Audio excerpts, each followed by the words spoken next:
God damn. Okay, well, what can we do? We'll work with what we have, and 14 people are already in the house. I'm just going to give you 2 more minutes so everybody calls everybody they know. And if you're watching from the YouTube recording later, please consider supporting me on Patreon. And maybe if you enjoy the reading tonight, consider buying me a coffee on Buy Me a Coffee, and maybe going to the merch store. This is going to be a very interesting and historically significant book reading. We're going to be reading one of the most well-known and unusual, in this day and age, the most spoken about, but also one of the least read books. So not many people have read this from cover to cover, but we're going to do that tonight. Fresh Herb says the microphone has some slapback effects like the wind. Well, I can try plugging in my advanced mic, but I don't know if that's gonna work. No, it won't work. Okay. Whoop. No, wait. No, how am I gonna read the comment? How do I do this? Okay. Okay, so I'm gonna export this, and then we're gonna read from the PDF file. Why, you may ask? Well, because. Okay, so let's get this on PDF. Okay, just need a confirmation that everything is all right with the sound and the image quality, and then I swear we're gonna begin. Okay, welcome to the CM Kosemen Testament of Solomon dramatic reading special. All the hearts are coming in, the visuals seem fine. Okay, we're in business. All right. I hope I'm not doing anything wrong. Here goes nothing. I don't like my little picture on the edge, but what can we do? It's an imperfect world. Nick Glab says, sounds and looks good. Okay, as everyone knows, perfection is the enemy of good, so let's get this done. First of all, let's talk a bit about the Testament of Solomon itself. It's a magical book about basically the good deeds of King Solomon as he built his magnificent temple. Nick Glab says, I've never read the Bible. Well, this is not the part of the Bible. This is actually written around 100 CE, so after Christ was born, and it was never part of the official Bible, although it does refer to Jesus. And also many other religions and other communities also had their own versions of the Testament of Solomon. You can see here an excerpt from the Book of Solomon by Firdevsi of Bursa, showing all sorts of strength of the great King Solomon, keeping him company, the legendary king and ruler. There's a lot of legends about him. They say he could talk to birds. They said he could talk to animals. There's stuff about him being able to tame demons, more of which we are going to see later. But before going, I'm once again reminding you to please support me on Patreon. Kojira says, hello there. And Benny says, I'm just getting a lot of lag. The sound is good enough, but I don't know. If we are really having some lag, maybe I will have to do this as a standalone video. We'll see. Look, just warn me if it's horrible, okay? And please support me on Patreon so I can afford a better connection and I can afford a better mic rig. Okay, our source material tonight is the Testament of Solomon, translated by F.C. �TESTAMENT. The link to this document, it's free by the way, is on the video description. So basically, if I do it this way, and the resolution isn't well. And I just hope you can read this text. It's like Dad's Army here. I'm really sorry for the quality. If it's absolutely untenable, we'll just have a normal conversation stream and I can do it as a standalone video. Okay, Fresh Herb says we can read it. Okay, if you can all read it. Okay, let's go. We're using the F.C. �TESTAMENT translation, and it's part of this really nice portal called the Esoteric Archives, and you can access this at esotericarchives.com. There are many interesting documents and books for free on this page, so go give it a look. Also, if you want to know more about the Testament of Solomon, the lives of Solomon, other books of Solomon, and basically just anything about the Western esoteric tradition, just visit the Esoterica channel on YouTube, created by none other than Dr. Justin Sledge. This is not an endorsed video. I don't think Justin Sledge is aware of this channel. but I just want to like proper respect where it's due, you know. So go subscribe to that channel as well. There are some really great, insightful videos in there. And in fact, it was an esoterica video that prompted me to read the Book of Solomon. And well, it's a wild story. It's all about Solomon and his adventures dealing with different demons. It's an episodic book, and you'll just have to read and we'll comment as we go along. Bible fan fiction says YJ. Well, almost. So yeah, I love me some demon lore, says Donkey Kong Max. And okay, let's go. Testament of Solomon, the son of David, who was king in Jerusalem and mastered and controlled all spirits of the air, on the earth and under the earth. By means of them, he also wrote all the transcendent works of the temple, telling also of the authorities they wield against men, and by what angels these demons are brought to naught. So as you're about to see, Solomon encounters a lot of demons, subdues them, and learns all sorts of weaknesses and tricks about them. Let's go. Blessed are thou, O good Lord, who did give Solomon such authority. Glory to thee and might unto the ages. Amen.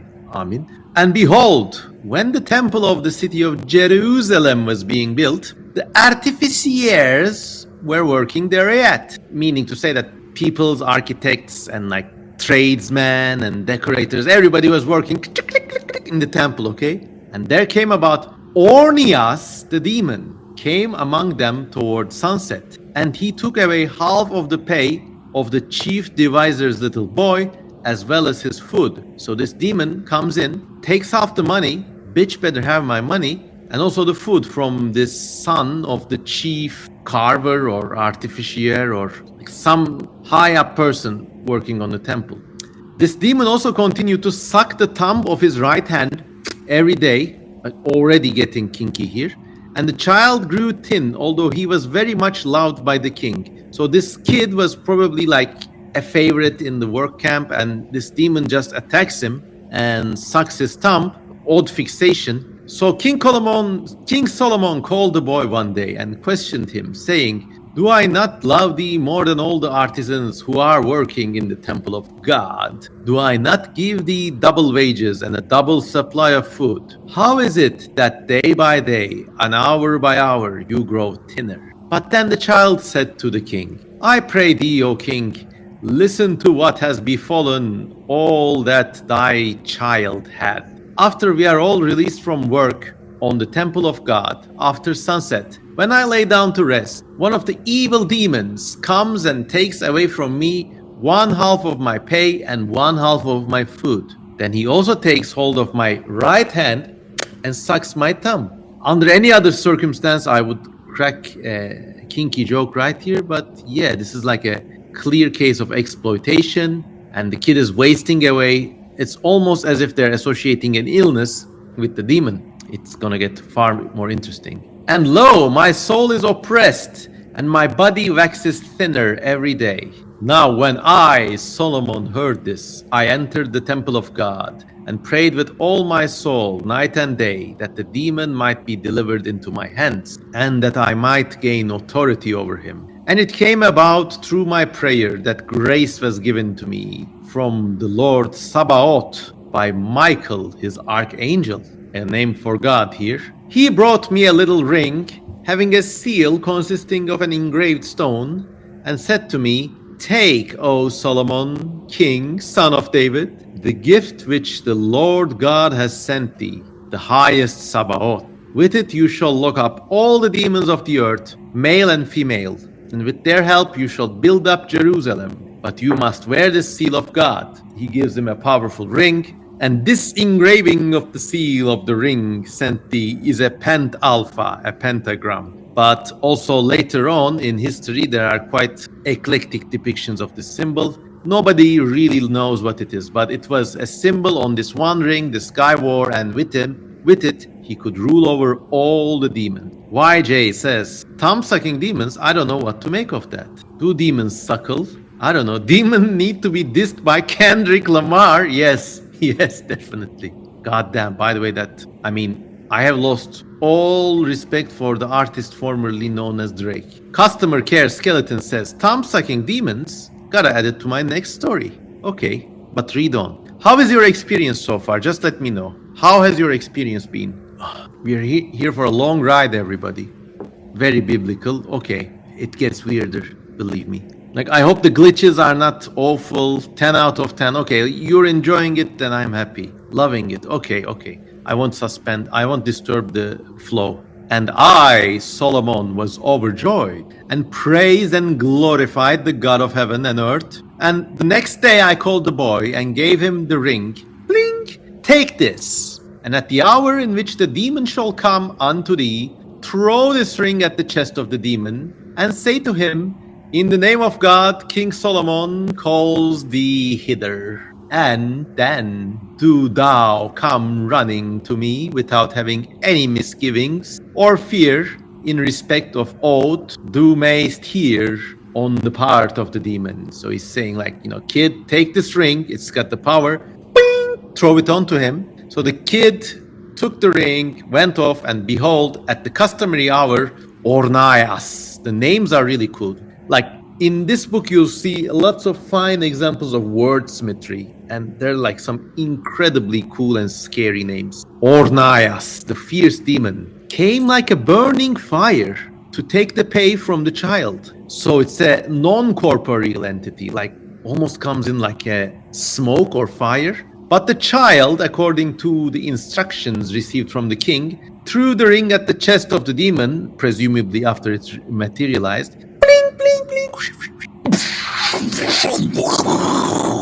and said, King Solomon calls thee hither. And then he went off at a run to the king. But the demon cried aloud, saying, Child, why have you done this to me? Take this ring off my chest, and I will render to thee the gold of the earth. Only take this off of me, and forbear to lead me away to Solomon. So he's begging for his life like a little bitch. But the child said to the demon, as the Lord God of Israel lived, I will not brook thee, so come hither. He says, Düş önüme, amına kodumun. And the child came at a run, rejoicing to the king, and said, I have brought the demon, O king, as you commanded me, O my master. And behold, he stands before the gates of the court of thy palace, crying out and supplicating with a loud voice, offering me silver and the gold of the earth, if I only bring him unto thee. Very typical orange cat behavior and typical demon behavior. And when Solomon heard this, he rose up from his throne and went outside into the vestibule of the court of his palace. And there he saw the demon, shuddering and trembling. And he said to him, now these sequences are always very interesting because it's almost like first contact with an alien entity. Almost like first contact with an alien entity. He says, who art thou? And the demon answered, I am Ornias. So it's almost like that scene in Independence Day, the movie, where the president is talking to the captured alien. What is it that you want us to do? And the alien in the movie says, die. Blake Richardson says, hello, Kosemen, how are you today? I'm fine. I've just undertaken a big task, reading from the Testament of Solomon, doing a dramatic reading. Yeah. Moral of the story, Fresh Herb says, throw rings at the taxman so you can keep your cash money. Well, yeah. Well, if you're sleeping and someone starts sucking your thumb in the middle of the night, be careful. And the demon answers, I am called Ornias. And Solomon told him, tell me, O demon, to what zodiacal sign you are subject? And the demon answered, to the water power. I think that means Libra. And those who are consumed with a desire for the noble virgins upon the earth, these I strangle. But in case there is no disposition to sleep, I am changed into three forms. That the morphology and life cycles of these demons are really crazy. So he is ruled by this particular star sign, and then he attacks lustful people. But in case there is no disposition to sleep, which means if they're not horny, then he can take one of the three forms. When men come to be enamored of women, I metamorphose myself into a comely female, and I take hold of the men in their sleep and play with them. He turns into an e-girl, and after a while, I take to my wings and hie me to the heavenly regions. I also appear as a lion, and I am commanded by all the demons. I am offspring of the archangel Uriel, the power of God. So these demons can change form into quite dissimilar things. Like one day you look at it, it's an e-girl trying to suck your thumb. The other day, he's a lion. There's no telling what these motherfuckers. And also, this is strange. This demon is the offspring of the archangel Uriel. So in some weird way, good has begotten evil, and it's all mixed up. But like when you immerse yourself in the story and kind of take these things as real, you venture into a very weird world. Like you're about to see, this is not the first demon. This is not Solomon's first rodeo. He's going to catch many more demons. And then basically he's going to learn all of their relationships. Almost every demon is subject to a star. They got all sorts of weird family relations. Okay, so I, Solomon, having heard the name of the archangel, prayed and glorified God. And I sealed the demon and set him to work at stone cutting, so he might cut the stones in the temple, which, lying among the shore, had been brought by the Sea of Arabia. But he, fearful of the iron, continued and said to me, I pray thee, King Solomon, let me go free, and I will bring you all the demons. And as he was not willing to be subject to me, I prayed the archangel Uriel to come and succor me. And I forthwith beheld the archangel Uriel coming down to me from the heavens. So this Ornias demon has a lot of connections because he's a spoiled rich kid, almost, the kid of an archangel. And Solomon calls this archangel, and down it comes from the heavens. Robotipi says, hello, Mr. Kosemen, happy readings. Thank you. Emmanuel Apostoli says, good fathers can have bad children. Yeah, never subscribe to a demon's OnlyFans. A big mistake, says Jagreen Learn. Cal says, I did not expect Bible readings from you. Well, this is not exactly the Bible, but like a Bible-adjacent Doshin, let us say. Demons' names are important, right, says YJ. Yes, and, you know, I have like a 1% fear even now as I read this. After all, a lot of people believed in these, and these names were not meant to be pronounced. I never understand why higher beings like Uriel would listen to the call of men, says Fresh Herbs. Well, look, it's not any man, it's Solomon. And he's got the magic ring, so maybe it gives him some connections. And I might be wrong, but in the biblical hierarchy, a mere human being, as lowly as he or she might be, still has a higher place in God's order of creation than all these demons and stuff. Okay. I hope you're enjoying this format, and 23 viewers so far makes me think I'm not wrong. So check this out, Ornias. Also, I want you to think about, like, we're going to see a lot of demons in this reading, and who is your favorite demon? Just let me know, okay? I'm going to check some messages. Just a second.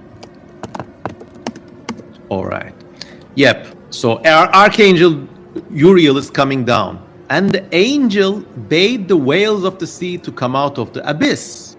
You know, you catch this brat sucking thumbs in your work camp, you put him to good work cutting stones, hoping it will make a man out of him, but he's just bratty, and you call his big daddy, but the father figure comes and makes the whales come out of the abyss, and he cast his destiny upon the ground, and that destiny made subject to him the great demon, Ornias. And he commanded the great demon and bold Ornias to cut stones at the temple. So accordingly, I, Solomon, glorified the God of heaven and the maker of the earth.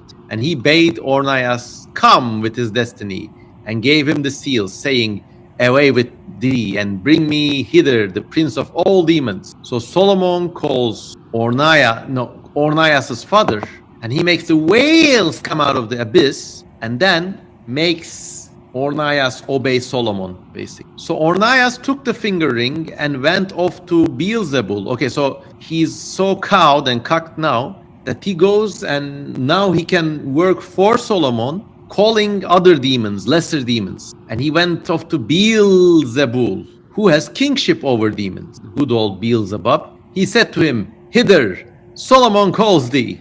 But Beelzebul, having heard, said to him, "Tell me, who is this Solomon of whom you speak to me?" And then Ornias threw the ring at the chest, saying, "Solomon the king calls thee." But Beelzebub cried aloud with a mighty voice and shot out a great burning flame of fire.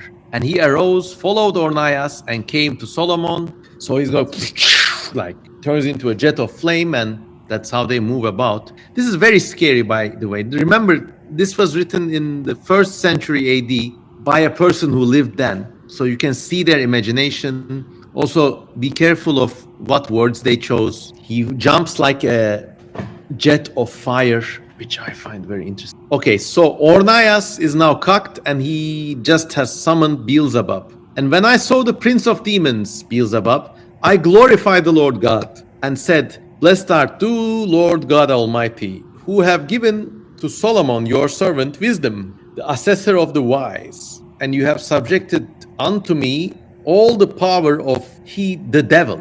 And I questioned Beelzebub, saying, Who are you? And the demon said, I am Beelzebub, the exarch of demons. And all the demons have their chief seats close to me, and I it is who make manifest the apparition of each demon. So he's like the chief stylist, like he makes them visible. And here you understand that these demons, the way they manifest themselves to people, there's like a weird, consistent and strange logic at work here. And he promised to bring to me in bonds all the unclean spirits.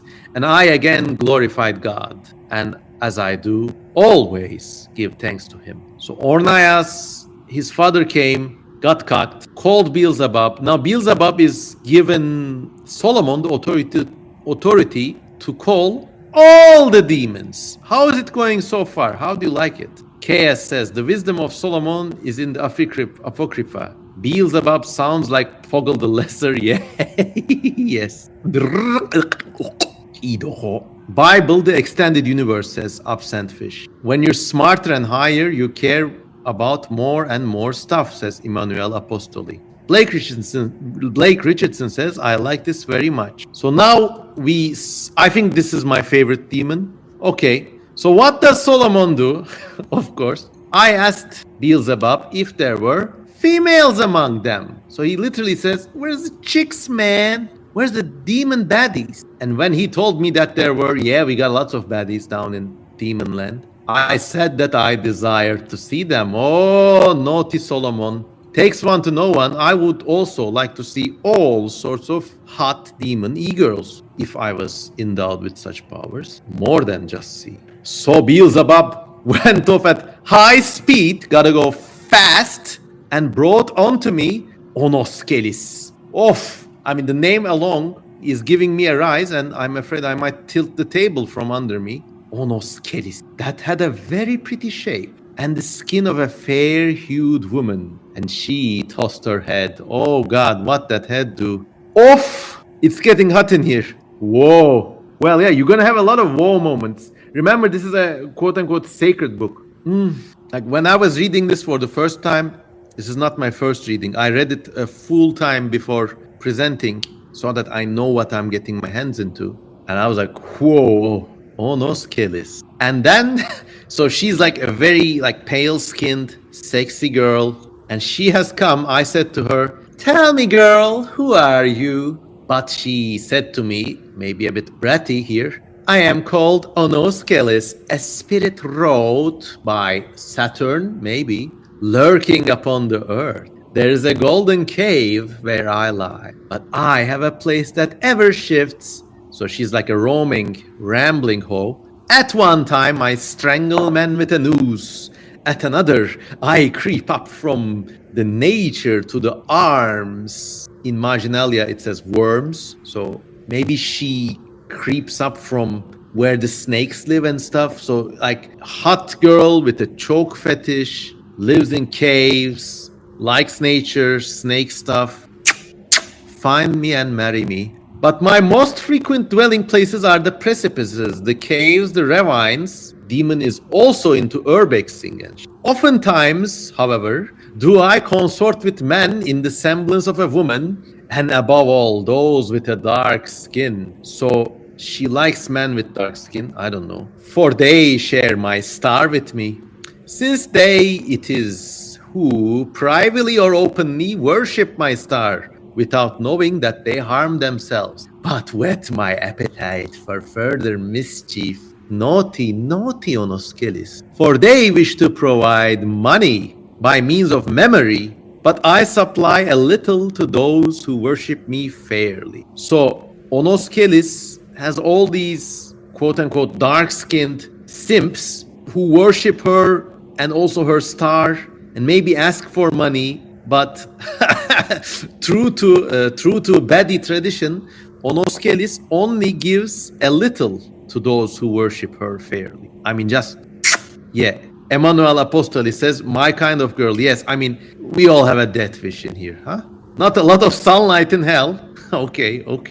All right, so yeah, oof. I mean, all the toxic attributes. And then Solomon questioned her about her birth. Maybe he wants to make sure she's not underage. And she replied, I was born of a voice untimely, the so-called echo of a man's ordure dropped in a wood. So literally the echo of a shitting sound. I don't know. And Solomon said to her, under what star do you pass, slut? And she answered to me, under the star of the full moon, for the reason that the moon travels over most things. So she's like moon and okay. And then I said to her, and what angel is it that frustrates you? So now this is a common theme. Every demon, almost every demon in the Testament of Solomon has a counterpoint angel that stops them or blocks them. It's like poetry, it rhymes. And she said to me, he that in thee is reigning. So she's got a mystery daddy figure. He that in thee is reigning. So she is ruled over by an angel who's supposed to reign in Solomon himself. And I thought that she mocked me and bade a soldier strike her off. Some humiliation fetish going on here. Psh, like backhand that petulant brat. But she cried aloud, said, I am subjected to thee, O king, O daddy, by the wisdom of God given to thee, and by the angel Joel. Okay, so now, strike that bitch a little, and she speaks all right. Like a bird, she sings. Emmanuel Apostoli says, honestly, she's really like an OnlyFans girl. I don't know, but I guess there's a kind of commonality between these acts and acts of desperation in the human world. I've received, Donkey Kong wrote, Joel, the angel who has power over Onoskelis. Oh no, the audio is fucked. Oh no. Can you hear me now, or where did you lose the audio? Just let me know and we'll keep going. Donkey Kong Max wrote, Joel, maybe with the hopes of getting Onoskelis to visit him, but then deleted the comment. Oh, okay. The audio never changed. Okay, so somebody speaks of a popcorn sound. It's actually this. I'm playing with a box cutter under the table just to keep cadence, so I won't do it anymore. Okay, the audio is okay. So what do you think about Onoskelis so far, guys and peoples? Really, whew. And like, look, contemporary erotic stuff is one thing, but it's just uncanny how similar to contemporary fetishes and stuff this book is. So just food for thought there. Okay, so I commanded Onoskelis to spin hemp for the ropes used in the building of the house of God. And accordingly, when I had sealed and bound her, she was so overcome and brought to note as to stand night and day spinning the hemp. So she's doing shibari, spinning ropes. Like even the work she's put to is kind of like naughty. Okay, so that was that with Onoskelis. I mean, literally, when I first read this sequence, I was aroused by the name itself. And yeah, Emmanuel Apostoli says, think, for example, of the group of black guys who beg her, but to whom she tells them that they give little, they hurt themselves. I can fix her, says Absentfish. Yeah. I guess only Daddy Solomon can fix �TESTAMENT. Fix her good, spinning hemp night and day. So now comes another demon. I at once bade another demon to be led unto me, and instantly there approached me the demon Asmodeus, bound, and I asked him, who are you?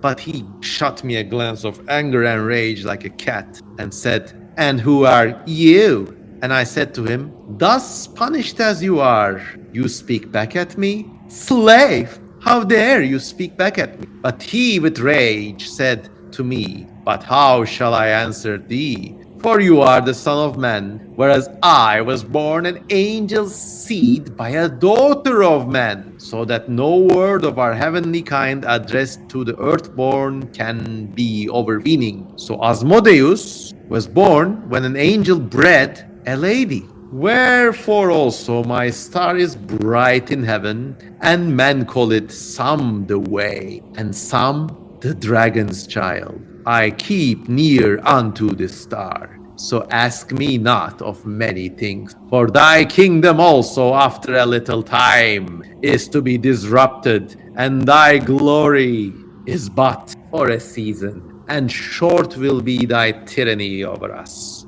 And then we shall again have free range over mankind, so that they shall revere us as if we were gods, not knowing men that they are, the names of angels that are sent over us. So Asmodeus here makes a prophecy telling that Solomon's kingdom will be ruined, and in the distant future, maybe today, they will once again revere, they will once again rule over humanity. Very dark, and in light of what we've seen so far, very plausible.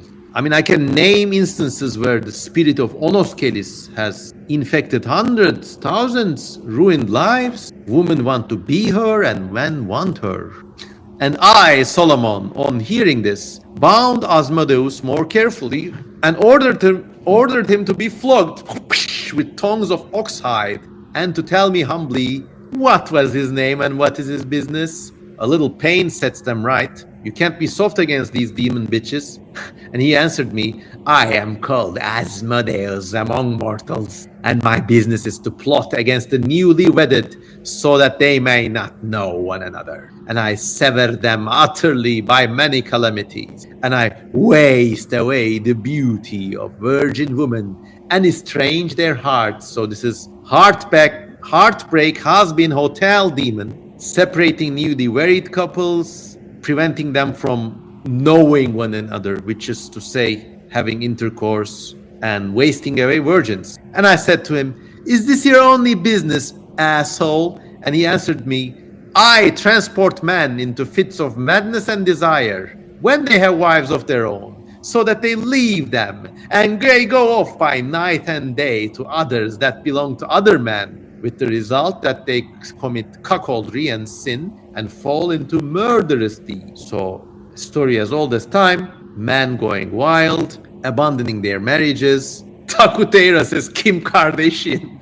Absentfish says, it's fun to imagine a whole ecosystem of demons preying on different human desires and parasitizing each other. Yeah. Now this is just the third or fourth demon. Just you wait. There will be very interesting things coming down the line. Just checking some messages. Okay, I hope the audio quality doesn't put me to shame, because this is going very well. And 24 people watching, thank you. So Asmodeus makes man go horny, basically. And then I adjured him by the name of Lord Sabaoth, saying, fear God, Asmodeus, and tell me by what angel you are frustrated. But he said, by Raphael, the archangel that stands before the throne of God. But the liver and gall of a fish put me to flight, and when smoked over the ashes of the tamarisk. So not only are these demons subject to angels, but also sometimes actual spells or just natural substances can harm them too. I again asked him, and he said, and said, hide, nothing from me, for I am Solomon, son of David, king of Israel. Tell me the name of the fish which you revere. And he answered, it is the glanos by name, and it is found in the rivers of Assyria. Wherefore it is that I roam about in those parts. So the glanos fish, let me just Google it. He really hates that fish, yeah. There's a giant catfish called Silurus glanis. So maybe they're talking about big catfish that were also found in Assyrian rivers, probably Tigris and the Euphrates. Emmanuel Apostoli says, astrology is terrifyingly fascinating in this. How stars influence spirit dynamics. Yeah, we're going to see a lot more of that actually. Robotipi says, Asmodeus is Slanesh. No, I think Onoskelis was Slanesh. Yeah, I guess that fish was a special fish. And I said to him, do you have nothing else about thee, Asmodeus? And he answered, the power of God knows, which has bound me with the indissoluble bonds of yonder one seal, that whatever I have told thee is true. I pray thee, King Solomon, condemn me not to go into water. So, like the symbol of Solomon has total power over Asmodeus. He's submitting totally. And he's just begging, don't put me near the water. But of course, Solomon is a little sadist himself. But I smiled and I said to him, as the Lord God of my fathers lived, I will lay iron on thee to wear. So this is another interesting thing. Iron really hurts demons and devils. And actually to this day in Turkish folklore, sometimes when somebody dies, people place metal implements on him, like a sickle or a knife or even chains. And they think the metal scares the demons away. So yeah. And of course, like Solomon has a sense of sadistic vengeance. So he's putting iron on Asmodeus. But you will also make the clay for the entire construction of the temple, treading it down with your feet. And I ordered them to give him 10 water jars to carry the water in. And the demon groaned terribly, bitching and moaning like a little bitch, and did the work I ordered him to do. And this I did because that fierce demon Asmodeus knew even the future. So Solomon, like these acts, this really sets the book apart from many contemporary books, because even Solomon has a kind of vice, He's angered that the demon told the future correctly too, and he just wants to take petty vengeance. The same way you might want to do extra harm on somebody who says something that is bad, but that you know to be true. So yeah. And then Solomon glorifies God again, and the liver of the fish and the gall I hung on a spike of reed and burned it over Asmodeus. Oh, so he's getting iron, getting water, and also getting the fish smoke. And his unbearable malice was thus frustrated. Okay, so yeah, badass motherfucker. He doesn't control demons, he tortures demons. He's like an OG demon fucker. Anyways, then Solomon calls Beelzebub again, the prince of demons, and set him down on a raised seat of honor, and said to him, why are you alone, prince of demons? And he said to me, because I alone am left of the angels of heaven that came down. So Beelzebub was one of the original fallen angels. For I was the first angel in the first heaven, being entitled Beelzebub. And now I control all those who are bound in Tartarus. That's one of the deeper layers of hell. Oh, but wait. Now here the plot thickens. But I too have a child, and he haunts the Red Sea. And on any suitable occasion, he comes up to me again, being subject to me, and reveals to me what he has done, and I support him. That's cool. Even demons support their children, unlike some boomers living in this day and age. This is peak, says Kotobuki. Thank you. Like fairies, they hate the fish, says YJ. So true, says Sir. So true, Sir Kosemen, says Kotobuki. Thank you. Off. So it's also very weird, like the image alone of Beelzebub having a child living in the Red Sea, probably underwater, as a marine demon. Oof. and him and his son have a nice father and son relationship. This book is really wild. Like when you first start reading it, you expect like another boring good versus evil, but it has so many side alleys, so many side stories. Like this whole story could be made into an anime series or a TV series, or maybe a series of erotic sci-fi movies directed by Denis Villeneuve or something. I mean, yeah. So I said to Beelzebub, "Bring me your son, who is, as you say, in the Red Sea." But Beelzebub said to me, "I won't bring him to thee, but there shall come to me another demon called Epipas. Him I will bind, and he will bring him up from the deep unto me." Very Lovecraftian. Also, good that Beelzebub noticed that he doesn't throw his own son out of the truck to say. So instead he brings Solomon Ephipas. But Solomon is adamant. I said to him, "How come your son is in the depth of the sea, and what is his name?" And Beelzebub answered me, "Do not ask me, for you can't learn from me. However, he will come to you by any command and will tell you openly." So like not giving away his son, Chad move. Once again, a lot of boomers can learn from Beelzebub.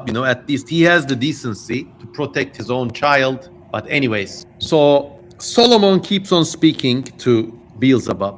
I told him, "Tell me by what angel you are frustrated." And he answered, "By the holy and precious name of the Almighty God, called by the Hebrews by a row of numbers, of which the sum is 644. Among the Greeks, it is Emmanuel. And if one of the Romans adjure me by the great name of the power Eleeth, I disappear at once." So Beelzebub is scared of the Hebrew name of God, which you probably all know, and by the Greek name of Emmanuel, and to the Romans, and also it's an interesting distinction between Greeks and Romans here, and among the Romans, he's scared of a great powerful name called Eleeth. Cool names all around. I, Solomon, was astounded when I heard this. I ordered him to sew up Theban marbles, and when he began to sew the marbles, other demons cried out with a loud voice, howling because of their king, Beelzebub. So Beelzebub refuses to give up his son, and then tells the names that will control him, and he's there cutting marble, and all the demons see him, "Oh God, our king, oh my,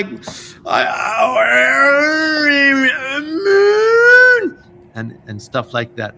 Emmanuel Apostoli says he protected his child. Yeah, even demons try to be decent parents. Yeah, even demons, but not boomers.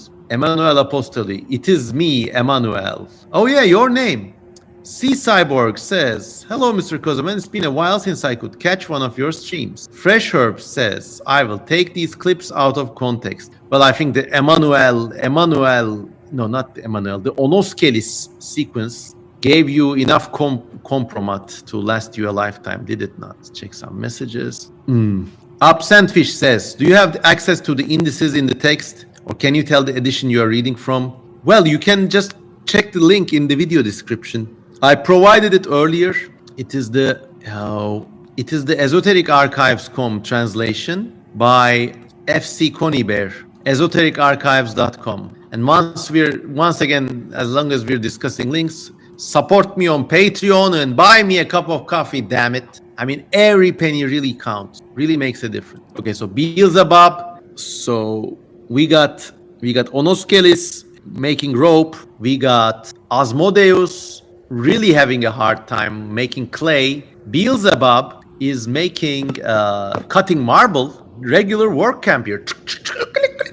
And somebody should make this into a computer game. I mean, I can really imagine it's a mixed city building game with first-person shooter elements.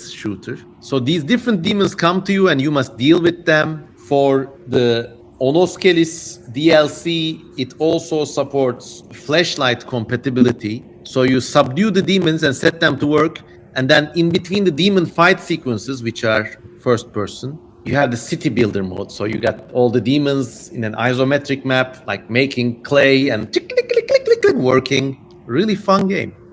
But Beelzebub is not done with Beelzebub. No, Solomon is not done with Beelzebub. I questioned him, saying, if you would gain a respite, discourse to me about the things in heaven. And Beelzebub says, hear, O king, if you burn gum and incense and a bulb of the sea with nard and saffron, and light 7 lamps in an earthquake, you will firmly fix your house. So he gives him an earthquake remedy. And if being pure, you light them at dawn and in the sun alight, then you will see the heavenly dragons, how they wind themselves along and drag the chariot of the sun. So he's giving him cosmic secrets. Light these 7 lamps, you can protect your house from earthquakes, and light them at a certain time at dawn, and you can see dragons in the sky. Maybe it's his secret way of talking about cosmic superstrings, demon giving this guy the secrets of the universe, dragging the chariot of the sun. Interesting survival of Apollo here, because Apollo was also driving the sun around in his chariot. And it's cool to see how this has made its way, maybe through early Christianity, into the Testament of Solomon. And I, Solomon, having heard this, rebuked him. Spark! Silence for this present, and continue to cut the marbles as I command thee. And I, Solomon, praised God and commanded another demon. This motherfucker just gets bored, like, bring another. All right, bring another. Okay, next. And one came before me, who carried his face high up in the air. But the rest of the spirit curled away like a snail. This is a very strange demon. And it broke through the few soldiers and also raised a terrible dust on the ground. So it's like a snail, but with a huge face towering above. Very, very strange. Who's that Pokemon? Apparently it's also very strong, because it like smashes through some soldiers and raised a terrible dust on the ground and carried it upwards, and then again hurled it back to frighten us, and asked what questions I could as a rule. And I stood up and spat on the ground. Demons are also into spit kink. On the spot, and sealed it with the ring of God. And forthwith the dust wind stopped. So this demon was like a little snail tornado thing. And it was a bit of a hard struggle, but Solomon subdued him. And forthwith the dust devil stopped. Then I asked him, who are you, O wind? Then he once shook up with dust and answered me, what would you have, King Solomon? I answered him, tell me what you are called, and I would fain ask thee a question. But so far I give thanks to God, who has made me wise to answer their evil plots. All right. But the wind demon answered me, I am the spirit of the ashes, Tefras. And I said to him, really cool name, by the way. And I said to him, what is thy pursuit? And he said, I bring darkness to man and set fire to fields, and I bring homesteads to north. But most busy am I in summer. So it's like a wind of the summer fires. Here you see an elemental force being transformed into a malign entity. However, when I get an opportunity, I creep into corners of the wall by night and day, for I am offspring of the Great One and nothing less. Interesting. So the tornado demon has a daddy, but doesn't really name it, or him, or her, or they. I don't know. Accordingly, I said to Tefras, under what star do you lie? And he answered, in the very tippy tip of the moon's horn, when it is found in the south. There is my star, for I have been bidden to restrain the convulsions of the Hemitertian fever. And this is why many men pray to the Hemitertian fever, using these 3 names, Bultala, Talal, Melkal, and I heal them. So this evil wind also has medical properties. And once again, in this part of the world, in Turkey, Mesopotamia, sometimes bad airs, ill winds, they're still used to explain illnesses, or like if you catch a bad draft, you can get sick. So interesting continuity. And Solomon speaks back to this wind demon, saying, I am Solomon. When therefore you would do harm, by whose aid do you do it, motherfucker? But he said to me, by the angels, and by whom also the third day's fever is lulled to rest. These names are really cool. By whom the third day's fever is lulled to rest. Who is it? We don't know. They don't give the names. A tradition that still survives in the old world. You don't tell the names of the jinns or the demons. You say, those who are not needed, or the good ones or something. Because if you name them, you might invoke them. And I've been naming a heckin' lot of demons tonight. Well, I just say Onoskelis, Onoskelis, Onoskelis. At least, like, if anyone is gonna come, might wanna go out in a blaze of glory. My choice is made, is yours. Okay, so Solomon continues his questioning. And by what name is this person whose third day's fever is lulled to rest? And finally, Tefras, the wind demon, relents. That of the archangel Azael. And I summoned the archangel Azael. Oh my god, he's got a lot of connections. And set a seal on the demon and commanded him to seize great stones, toss them up to the workmen on the higher parts of the temple. And being compelled, the demon began to do what he was bidden to do. Joe Biden. Okay, so this is really cool. He used the tornado demon to literally lift blocks of stones. And there the other demon is like cutting stone. The slut demon is weaving rope. Everybody's happy at work. Workplace of the year. Brian Goodsir says, I was gifted a crescent, great. Customer care skeleton says, an Adele sort of demon, setting fire to the rain, yeah. Kotobuki says, Joe Biden. Well, look, I'm just using word games because it says, by whose name are you bidden? And it's a bad word game. Emmanuel Apostoli says, some being carried around by forces is a common theme in antiquity, even in Hebrew context. Emmanuel also says, Azrael is my name on my Pokemon crystal. But be careful, this name is not Azrael, it's Azael. Different. Do you like my voice acting, by the way? I think my crusty, weird accent is really good for these kinds of dialogues. Tell me what you know. Tell me what you think. Humble me a little, humor me a little. Yes, yes, yes.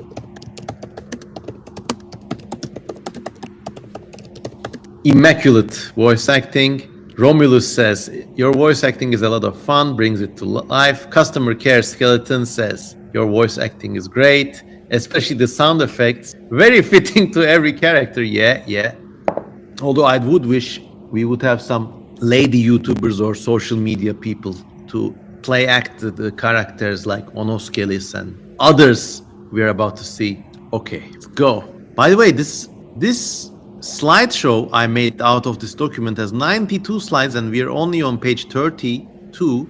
I may split this into two parts. We'll see how it goes. So Solomon, okay, he also has Bish Bash Bosh, the tornado demon, dealt with, and once again glorifies God and ordered another demon. But he's got the 7-in-1 deal.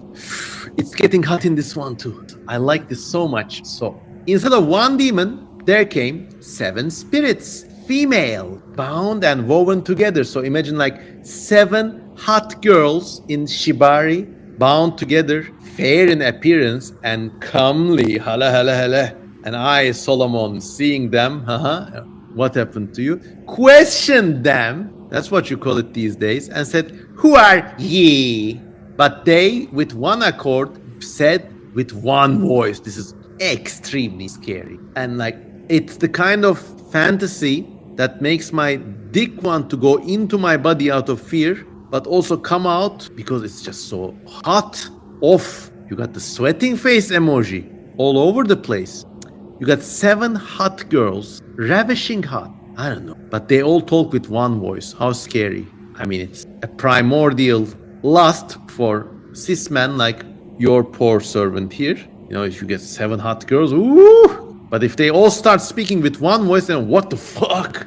Oh, but listen to what these 7 girls say, and it's even scarier. They say, we are of the 33 elements of the cosmic ruler of the darkness. And the first said, I am deception. Second says, I'm strife. The third said, I am clothod, which is battle. The fourth said, I am jealousy. The fifth said, I am power. The sixth says, I am error. The seventh, I am the worst of all, and our stars are in heaven. 7 stars humble in sheen all together, and we are called as it were goddesses.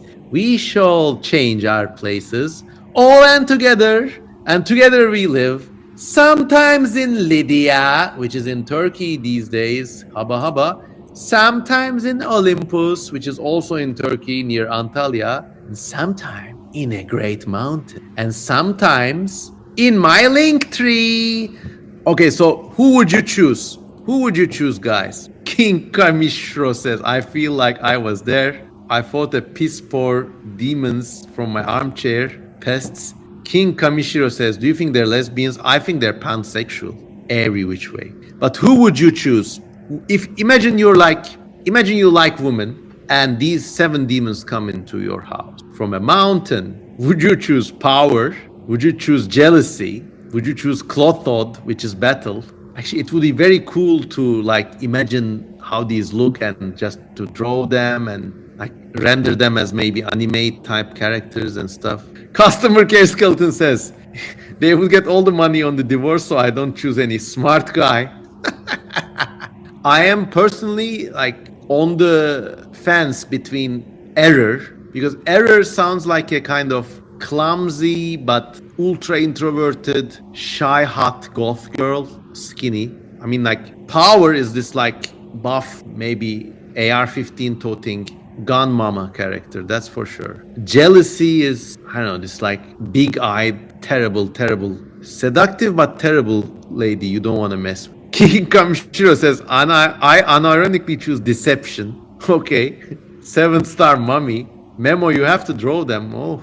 Yeah, deception uses TikTok filters. Strife is this conniving bitch. Like, always gossips. You give her a secret, one moment later, everybody knows. Clothod, which is battle. She's like really butch with like army boots and like will kick your ass. The 5th says, I am power. They seem inseparable. How can we choose? Look, I'm on the fence between error, whom I think explained enough, and the worst of all. Because, just go for the worst of all. Clothod, which is battle. Yeah, don't separate them. Okay, so let's see what Solomon does with these sexy ladies, huh? So I, Solomon, questioned them one by one, beginning with the 1st, going down to the 7th. Yeah, I bet you questioned them in that hotel room. That's what you did. Yeah, keep telling yourself that. The 1st said, I am deception. I deceive and weave snares here and there.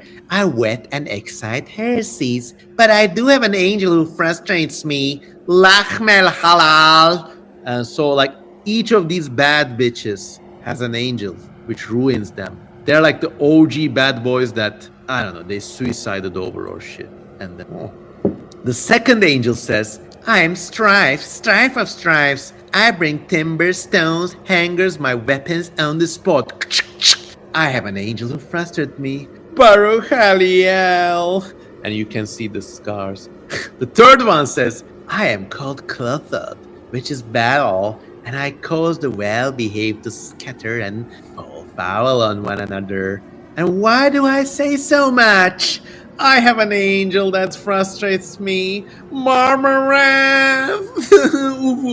This is really cool because the name of the suburban train that runs in Istanbul is very similar. It's called Marmaray, and it frustrates many people because of its delays and shit. Okay, so continuing, the 4th said, I cause men to forget their sobriety and moderation. I part them and split them into parties, for strife allows me hand in hand. I rend the husband from the shadow of his bed, and children from their parents, and brothers from their sisters. But why tell so much to my despite? I have an angel that frustrates me. The great Balthial. And the 5th said, I am power. By power I raise up tyrants and tear down kings. All the rebels I furnish power. I have an angel that frustrates me. Asteraoth. These keep getting hotter and hotter. Likewise, the 6th said, Error, best girl. My girl, Error. I am Error, O King Solomon, and I will make thee to err as I have made before thee to err when I caused you to slay your own brother. Oh, this is the worst bitch.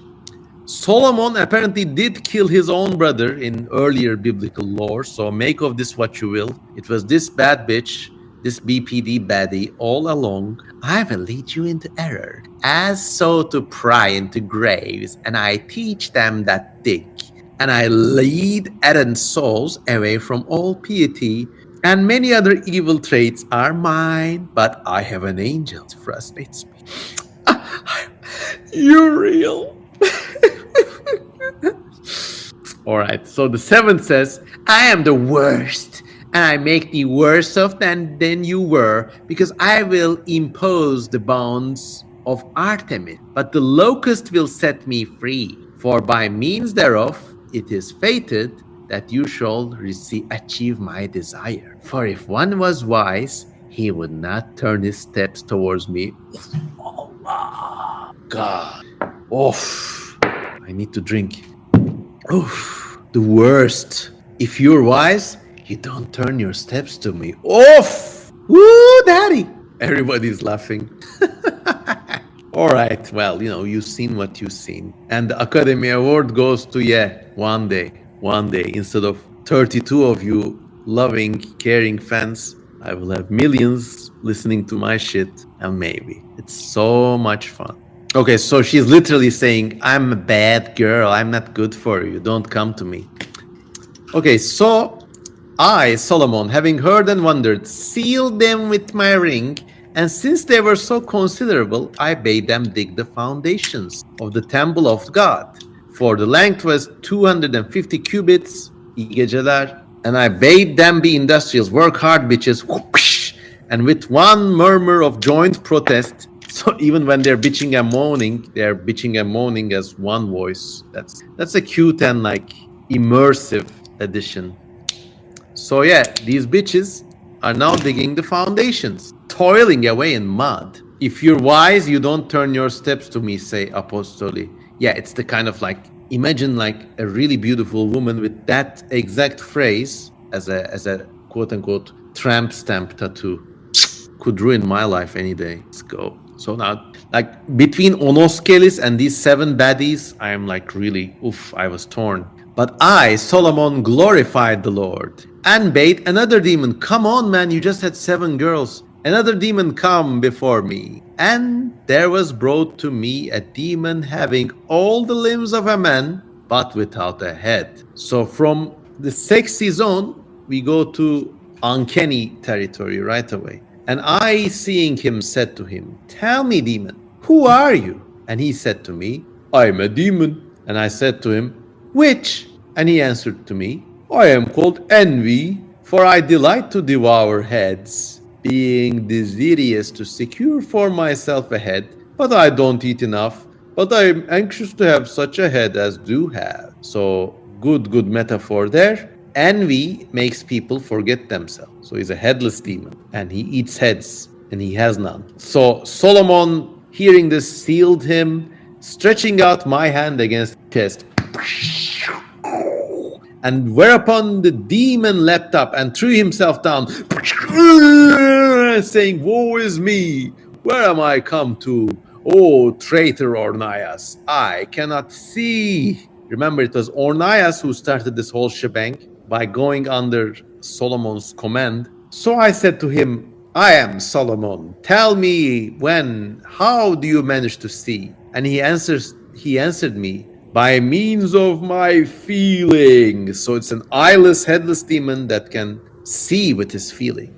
I then, having heard his voice come up to me, asked him how he managed to speak. And he answered, I, O Solomon, am holy voice, for I have inherited the voices of many men. For in the case of all men who are called dumb, it is I who smashed their heads when they were children and had reached their 8th day. Then, when a child is crying in the night, I become a spirit and glide by means of his voice.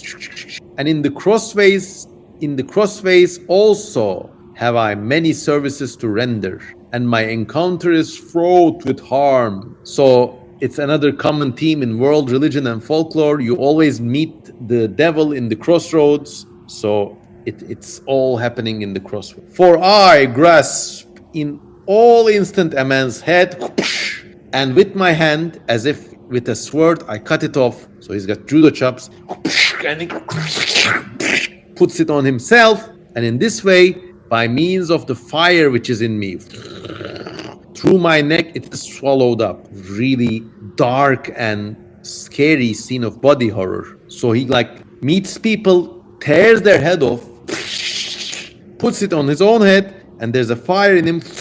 The head burns and sinks into the body of this headless demon. It is I that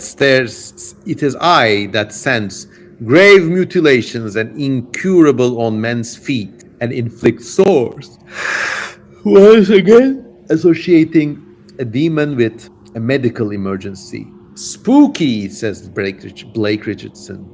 Emmanuel Apostoli says, what happens if you dig one? Referring to the 7 demonesses. I don't know. And I, Solomon, hearing this, said to him, tell me, how do you discharge forth the fire? Out of what sources do you emit it? And the spirit says, from the day star. From here had not yet been found that El Buryon, to whom men offer prayers and kindle lights. And his name is invoked by the 7 demons before me, and he cherishes them. So this headless demon gets his power from a star called the day star, which is also called El Buryon. So there, a kind of cosmic link. But then I told him, tell me his name. But he answered, I cannot tell you, for if I tell you his name, I render myself incurable.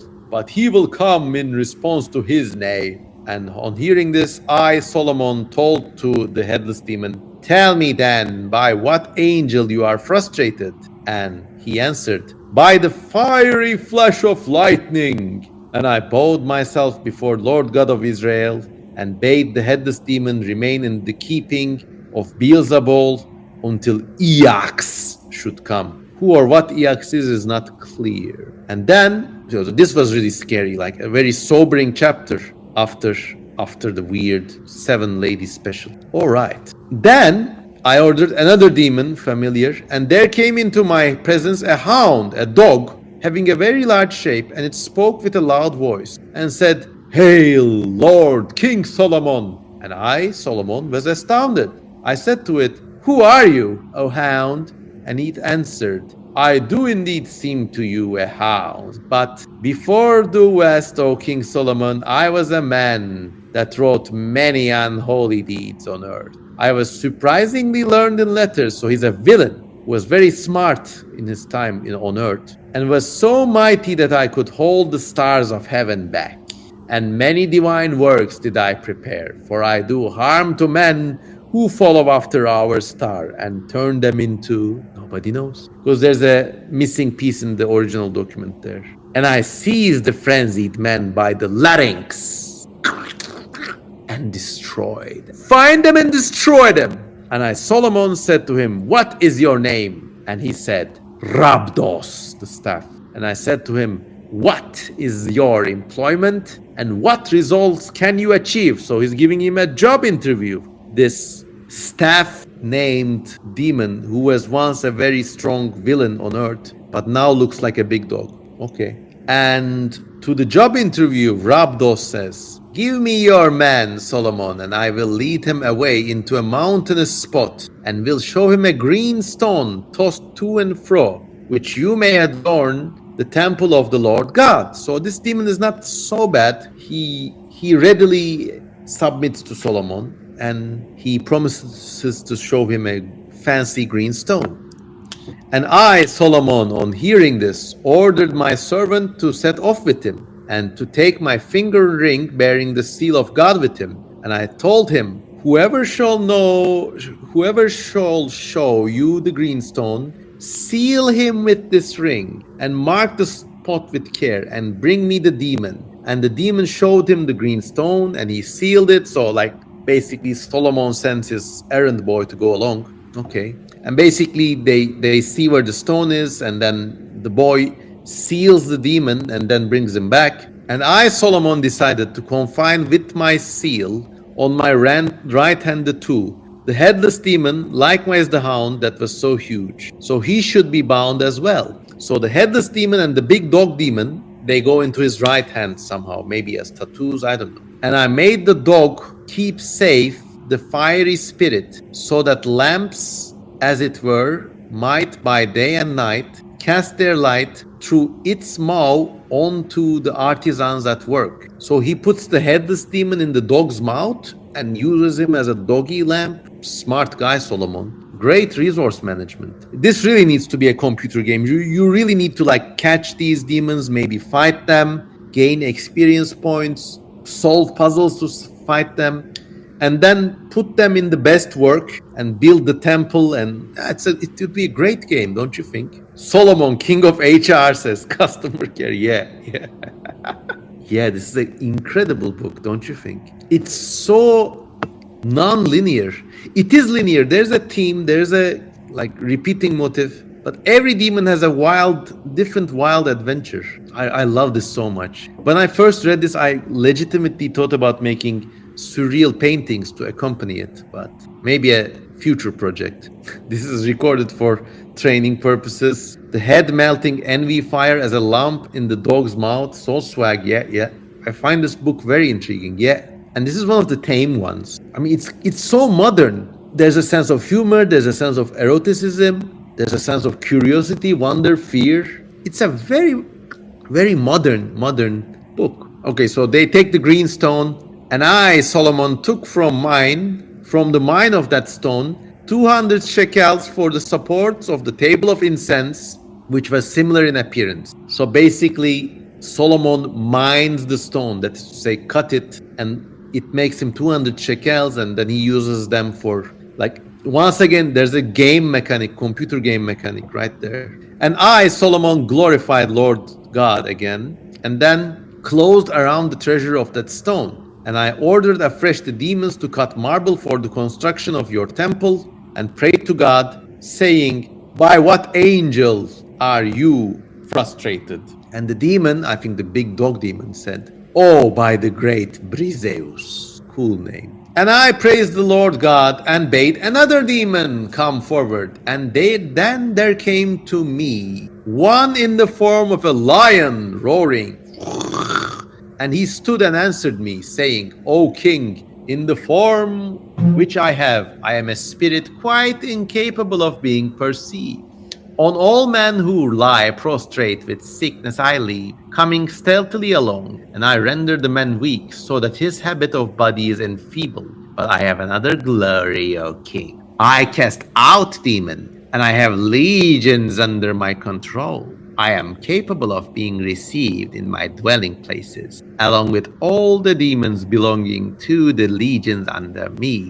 But I, Solomon, on hearing, asked him, what is your name? But he answered, Lion Bearer, wrath in kind. And I said to him, how are you to be frustrated along with your legions? By what angel is it who frustrates thee? And Wrath, the lion, disease, invisible demon with legions under his control, answered, if I tell thee my name, I bide not myself alone, but also the legions of demons under me. So yeah, you get one, you get them all. So I said to him, I adjure you in the name of the Lord God Sabaoth to tell me by what name you are frustrated along with thy hosts, that is to say with his armies. And the Spirit answered me, the great among men, who is to suffer many things at the hands of men, whose name is the figure 644, which is Emmanuel. He it is who has bound us, and who will then come and plunge us from the steep underwater. He is noised abroad in the 3 letters which bring him down. They are talking about Jesus Christ here, by the way, who is to suffer many things at the hands of men. So like this particular demon and his armies answer to Jesus. And this part of the Solomon story gives a particularly Christian twist to the whole story. It feels like maybe this part was added later by Christians to kind of Christianize the previously Hebrew or pagan or hybrid narrative, but that's just my opinion. Interesting though. But this part sounds like a later edition. These Gen 3 Pokemon don't feel the same as the original Gen 1 Pokemon, huh? And I, Solomon, on hearing this, glorified God and condemned his legion to carry wood from the thicket. Smart guy. The guy has armies, so he puts them to like use. Yaparım. Ormancı. Like, yes, sir, like a strategy game, gathering resources. And I condemned the lion-shaped one himself to sew up wood on the small with his teeth for burning in the unquenchable furnace in the temple. So it's a smart humiliation. The demon army brings the wood and the general lion demon cuts it with his teeth. Smart. Okay, everybody, we've reached page 46 of 92 pages. There's lots more, and if I read all, I will die. So there will be a part 2 of the King's Son special extravaganza. Thanks for listening to me so far. How about we now have a little closing chat and slowly get the fuck out of here? But thank you all for remaining with me. If you're listening to this on the recording, please consider supporting me on Patreon or on Buy Me a Coffee or get my merchandise. The links are below. Now, let's see, 23 of you, we had a great night reading part 1 of the Testament of Solomon live reading extravaganza. I hope it was a great bedtime story. Let me know where you are from and if you have any questions or comments on the story so far. I'm just going to grab something to eat, something to ease my throat, and I'll get your question. Blake Richardson says, it's very much worth it to follow CM Kosemen's Patreon. Yeah, please. You know, every penny makes a difference. Where in the world are you coming from, demons? Answer me. Show me which part of the world you hail from. I'll wait for a minute for the comments to percolate. Be right back. My life for you.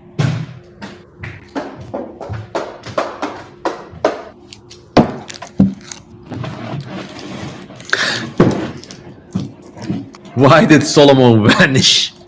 Solomon, the senior demon manager, says Absent Fish. Yep. I mean, if this was a Hollywood film, if the god of Hollywood came to me with an unlimited budget, I think this is the film I would like to make. It would be like Jodorowsky's Dune, each demon designed by a different creature artist. I would cast adult actresses for the demons and stuff. Blake Richardson from Michigan, USA. Kotobuki, East Coast, USA. Jagreen Learn, New Jersey. Benny is from Germany. Brian Goodsir says, rushing off in 30 for a fresh fade and a mani-pedi. Okay, have a nice one. Absent Fish says, I dwell in the salt mires of Essex and I am frustrated by the angel of UK Railroad. Nice. Getting in the mood. AB312213 says, I am from the demonic North Carolina. Bye. I got so many American friends. You know how hard it is to take a fucking American tourist visa? I tried my hand with the green card, couldn't get it. It was a lottery, so I mean, if it doesn't work. But yeah, even applying for a tourist visa is tough. I'm a very weird outlier. I feel like I would make a great American, but no such luck. Worst case, I'll just go to Argentina or something. By the way, I'm a Turkish citizen, and I'm proud of being a Turkish citizen.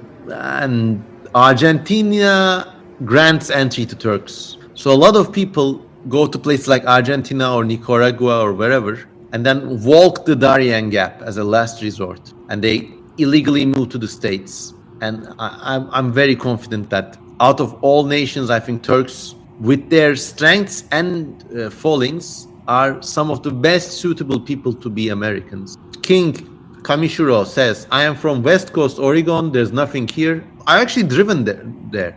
I've driven through the 101 highway all the way down from Seattle to San Francisco, and I crossed the entirety of the Oregon seaboard. Brian Goodsir says, you are welcome in Mauritius, my home paradise. Cheers to Mauritius. Benny says, is there a reason why it's so hard to get a visa for the USA?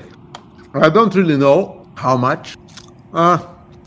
Look, when you're a Turkish national, a lot of countries are a lot of developed countries don't allow entry because they're afraid that people like me will move in, and the only kinds of immigrants they want are people they can economically enslave, basically people who have nothing, who will work for pennies. So same story with Europe. It's a tough deal. I really love Turkey. I haven't really traveled outside of the country for a long time. I don't really care. In America, we just sit around and pretend the rest of the world doesn't exist, says up 213. I can't blame you. It's so, like, some things there are so nice. Some things there are so nice. People have far more mobility. And I know some things are awful, like health insurance is a national shame, but still. Popular says, who wants to smuggle Daddy Kosemen through a Mexican drug tunnel? Well, let me know. Brian Goodsir Carey says, my name carries weight, abundance, freedom for all. America is really difficult to travel to and move to. It's like literally like Festung America, Fortress America. Oh.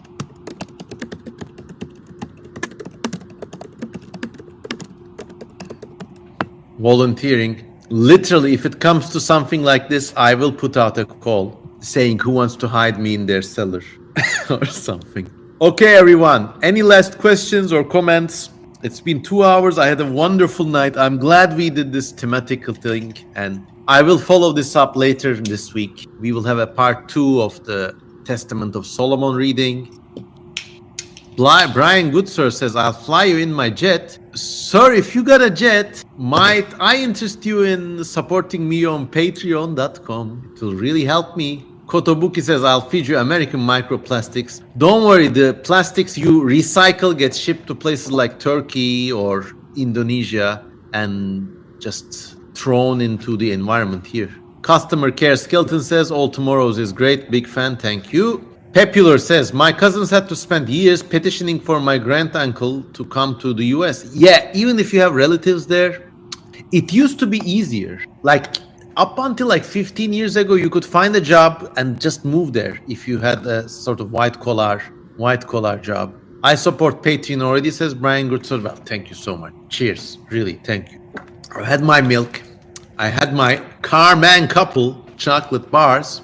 I think I'm ready to faint. And before going, who was your favorite demon that we saw today? Which demon did you like the most? Kotobuki says power. Brian Goodsir says me. Takes one to know one. I like Beelzebub, yes. We met a lot of interesting characters. Mr. No Head. Yeah, look, if anyone wants to do fan art of these demons, please do so and I'll share them over my Twitter. Everybody likes Mr. No Head. Beelzebub's son, who lives in the Red Sea without a name. I'll have to rewatch the stream, says Benny. I'm gonna draw Mr. No Head. Yeah, please do. I'll share it on Twitter. And once again, check the link to read the Testament of Solomon from its proper source. All right, everybody. I'm calling it a night. I hope I get visited by the demoness Ono Skelis, or one of the 7 OnlyFans demons. Yeah, that will sort me out. Literally, if I have a weird nightmare, I'll let you know. Goodbye for now. I love you all. Thanks for spending your time with this eccentric channel. Ciao for now. Good night.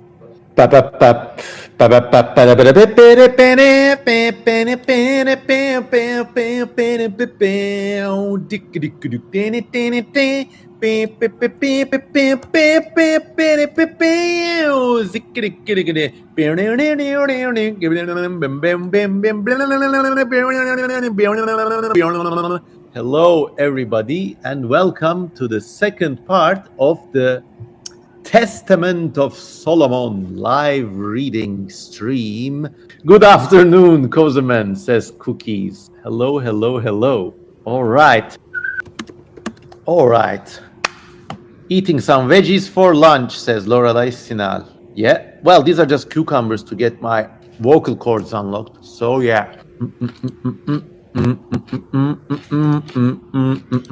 Let's do the traditional roll call before going ahead with the presentation.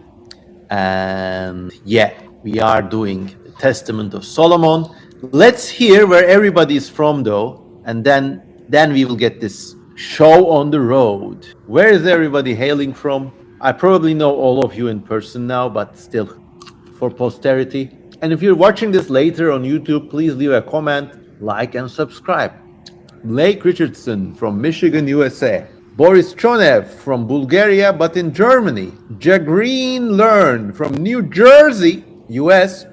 Ellie Brooks from Erie, Pennsylvania, my favorite state.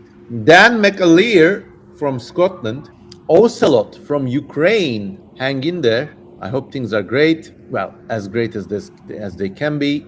Oh, in Germany right now. Okay, well, it's good to know you're safer, but yeah. Cookies is from North Carolina. We got how many states? One, Michigan, New Jersey, PA, Pennsylvania, North Carolina, Tennessee. Oh, Donkey Kong Max is from Tennessee.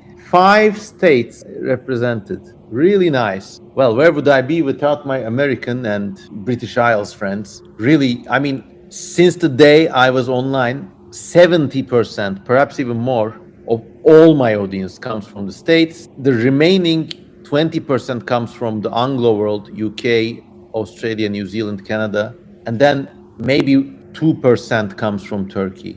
And these Turkish people say, "Oh, why aren't you streaming Turkish, brother?" Well, I mean, you can pander to your insular messes. I'm in the export business over here.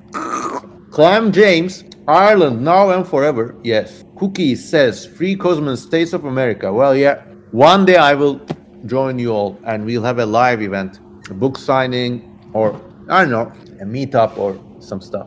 Okay, let's go. Let's do a little kind of preview. The Book of Solomon is a very strange book, the Testament of Solomon. There are numerous books purported to be written by or about Solomon, but we are doing the Testament of Solomon now. And it's a very strange book. It's a book, a personal account of the great prophet figure Solomon as he captures and torments and puts to work a large number of demons to build his famous temple in Jerusalem. We are reading from the F.C. Conybeare translation found in esotericarchives.com. I hope you can read the text, by the way. KS says, hello. And if you're interested in magic, esotericism, and the history of the occult, please also consider watching the Esoterica channel on YouTube, run by Dr. Justin Sedge. I don't know him in person or online, but it's a great resource if you want to dip any fingers or toes into esoteric or mystic lore. You have to start from Esoterica because there's a lot of bullshit about these things online. Like these days, you go around in the street, every third person is into Gnosticism or something, but do you really know what those things are? Does anyone? So yeah, that's the preamble. So we read until half of the book, basically, where Solomon was summoning and kind of like dealing with a lot of weird demons, including a creature without a head and a group of 7 hot girls who talk and speak as one. And they're just bad, just bad. And also an incredible demoness called Onoskelis, which is just from the name alone, Anyways, so that's what Solomon was up to. And in our last episode, this is really episodic, by the way, Solomon spoke to a demon named Rabdos, who guided him directions to a kind of green stone in a mountain. And basically he retrieved the green stone and put it into his temple. And then this is where we were. Oh wait, he also dealt with this other demon called Wrath, and he had armies, but he was defeated by the name of Jesus himself, which was what kind of locked this story down as a kind of Christian angled story. So yeah, Ozan Çelikdemir says, what are you eating? I am eating cucumbers. Ellie Brooks says, bring back Onoskelis. Onoskelis, best girl. I mean, look, I've known people with those attributes and they're hard to forget. That's all I will say on the matter. Yes. Okay, so here we go. I'm just getting into character now. And I worshipped the Lord God of Israel and bade another demon come forward. Remember, this guy has the demons and the bitches lined up. And there came before me a dragon, 3-headed, of fearful hue. So motherfucker summons King Ghidorah, 3 heads and a weird color. And I questioned him, who are you? And the demon answered me, I am a caltrop-like spirit, whose activity is in 3 lines. But I blind children in women's womb and twirl their fucking ears around. And I make them deaf and mute. And I have again in my 3rd head a means of slipping in, just. And I smite men in the limbless part of the body, cause them to fall down and foam and grind their teeth. But I have my own way of being frustrated, that is to say, with Jerusalem being signified in writing onto the place called of the head. For there is foreappointed the angel of the great council, and now he will openly dwell on the cross. He does frustrate, and to him I am subject. So King Ghidorah here calls himself a caltrop-like spirit, and caltrops are these like spiky things that were used as weapons of war in the ancient world. They were meant to pierce the feet of horses, and basically this guy, I don't know why he calls himself a caltrop-like spirit. I imagine maybe with 3 heads and the other legs, he kind of rolls around like that. Interesting. But he's mostly a personification of disease, and apparently the name of Jerusalem or the form of Jesus maybe frustrates him. And remember, all these angels have something that frustrates them or like removes their power. So that is that. Donkey Kong Max says, as a dark-skinned person, I have no previous religious affiliation with Onoskelis, and people are sending me lots of hearts. That's lovely. Thank you. I love you back. And yeah, so that is that. So keep going. But in the place where you sit, O King Solomon, stands a column in the air, purple in color. The demon Epiphias had brought it forth from the Red Sea, from inner Arabia. He it is that shall be shut up in a skin bottle and brought before thee. But at the entrance of the temple, which you have begun to build, King Solomon, lies stored much gold, which you dig up and carry off. And I, Solomon, sent my servant and found it to be as the demon told me. And I sealed him in my ring. Remember, Solomon has this ring with this weird sign. It's meant to be a Star of David-like form, but in historic sources, sometimes this shape has really weird forms. Anyways, he rings it up. If you really fucking want to put a ring on it, and then that's how it goes. Puts a ring on the motherfucker. So basically this other demon, or maybe the caltrop demon, says there's a floating column, so anti-gravity stuff. And then apparently this column is held in the air by this demon called Epiphias, who also is like such a nice guy that aside from defying gravity, he also says like, oh, there's some gold here. And it's a common motif, by the way. Like even in the present day in Turkey, there are lots of these mystical treasure hunters, and they go digging around in rural parts of the country looking for buried treasure. And of course, Turkey being a very storied and historic country, there's lots of treasure to be found. So people actually ask for the help of jinns and demons. This is all done under a sort of like quote unquote Muslim setting, but it's a survival from those days, that whole tradition of treasure hunters seeking the services of demons and shit. Hep beraber. So anyways, Solomon asks to this guy, this demon, I said to him, what are you called? And the demon says, I am the crest of dragons. And I bade him to make bricks in the temple. He had human hand. Very interesting for that bit to be so memorable. Bless you, says everybody. Bless you, bless you, bless you. So this demon has human hands. The rest of him is apparently really inhuman. And I'm really uncertain if this is another demon or if he's still talking to the caltrop demon. And everybody says, bless you. Thank you. I'm already blessed with all of you guys and gals. Zing Zing says, bless you. Thank you. The regular shrimp is okay. Okay. And I adored the Lord God of Israel and bade another demon come before me.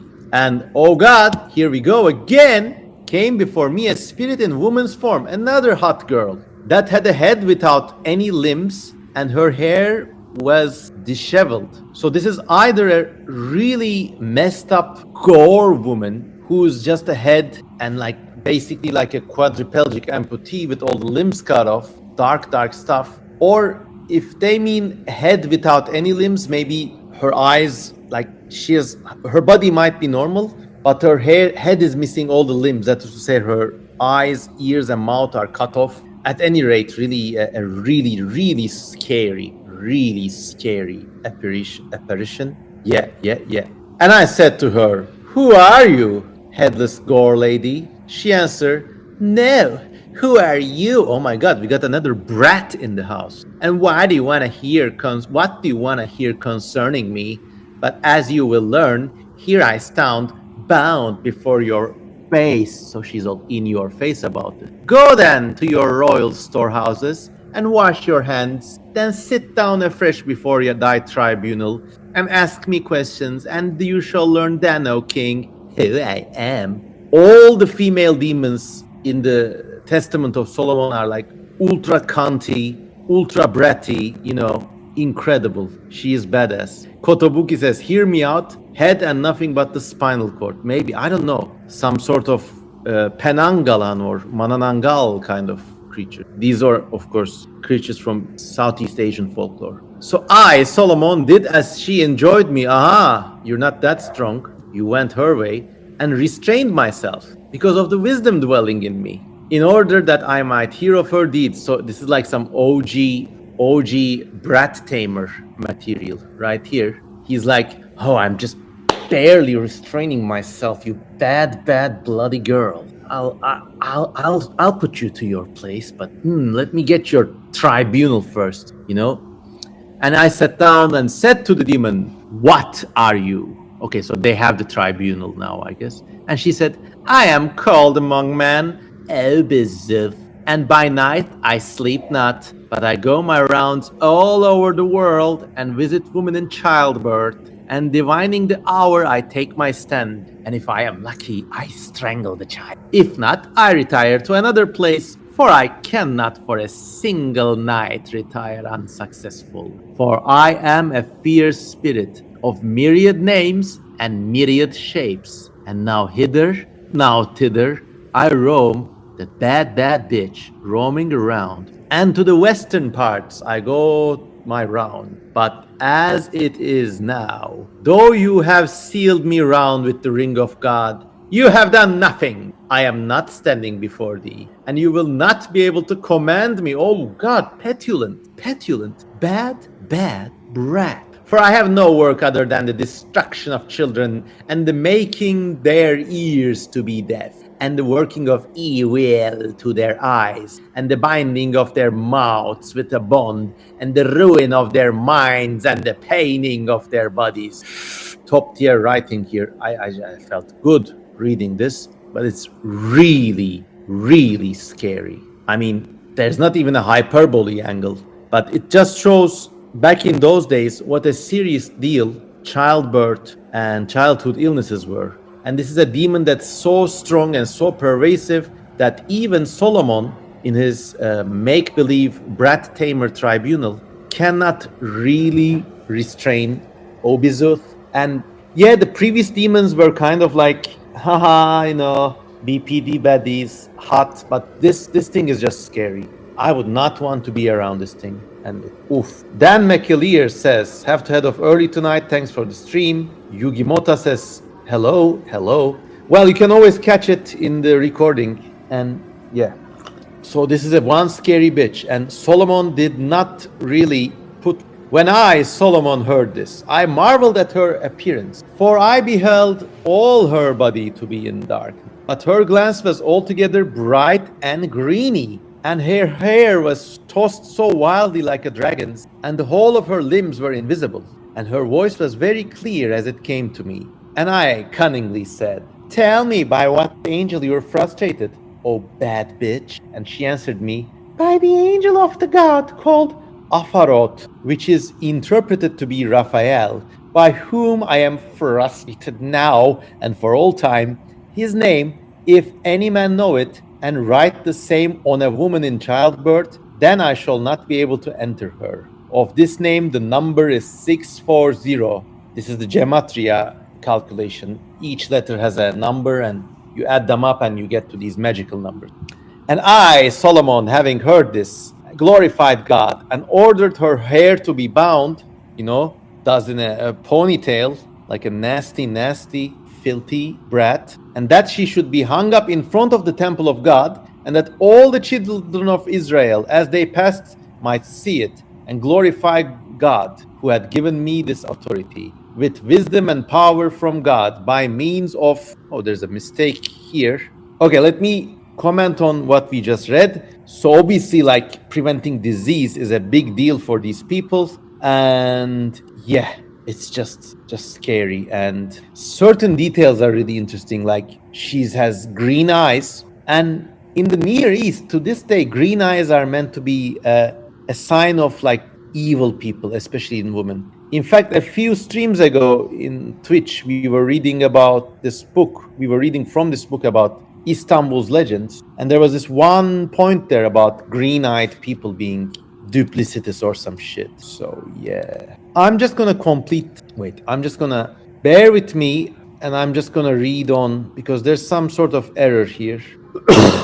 Oh, it says just says by this signet. So anyways, this limbless childbirth demon is hung up over the gate, and everybody passes under there, and they glorify God because Solomon is kind of trying to cure childhood mortality. At this junction, you must realize, like, of course, we're laughing about the bad girl demons and like making fun of the weird details, but it seems to me this story is like a parable of civilization itself. Solomon is playing a dangerous game, taming demons, curing disease, building up a big temple, collecting riches together. So it's like a parable for civilization or urban life. You cure disease, you bring riches together, and you glorify God. But it's a risky endeavor. In the previous stream, we read this passage where one of the demons says you're going to fail and all the demons are going to be let loose again. And I think it's a very, very smart comment on civilization itself. The more you build,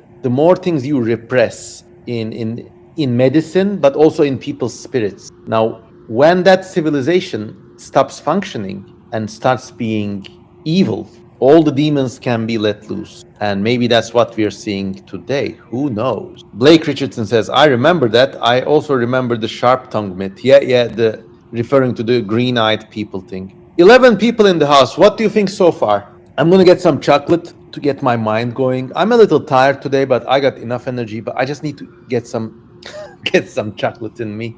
I'll be right back. But let's do this first. I again ordered another demon to come before me, and he came, rolling itself along, one in appearance like a dragon, but having the face and hands of a man, and all its limbs, except the feet, were those of a dragon, and it had wings on its back, and it was rolling, keep rolling. And when I beheld it, I was astonished, and said, Who are you, demon, and what are you called? And whence hast thou come? Tell me. So I'm gonna get some chocolate, and you pick a name for this demon, and whoever is the closest, I don't know, wins an award or something. All right.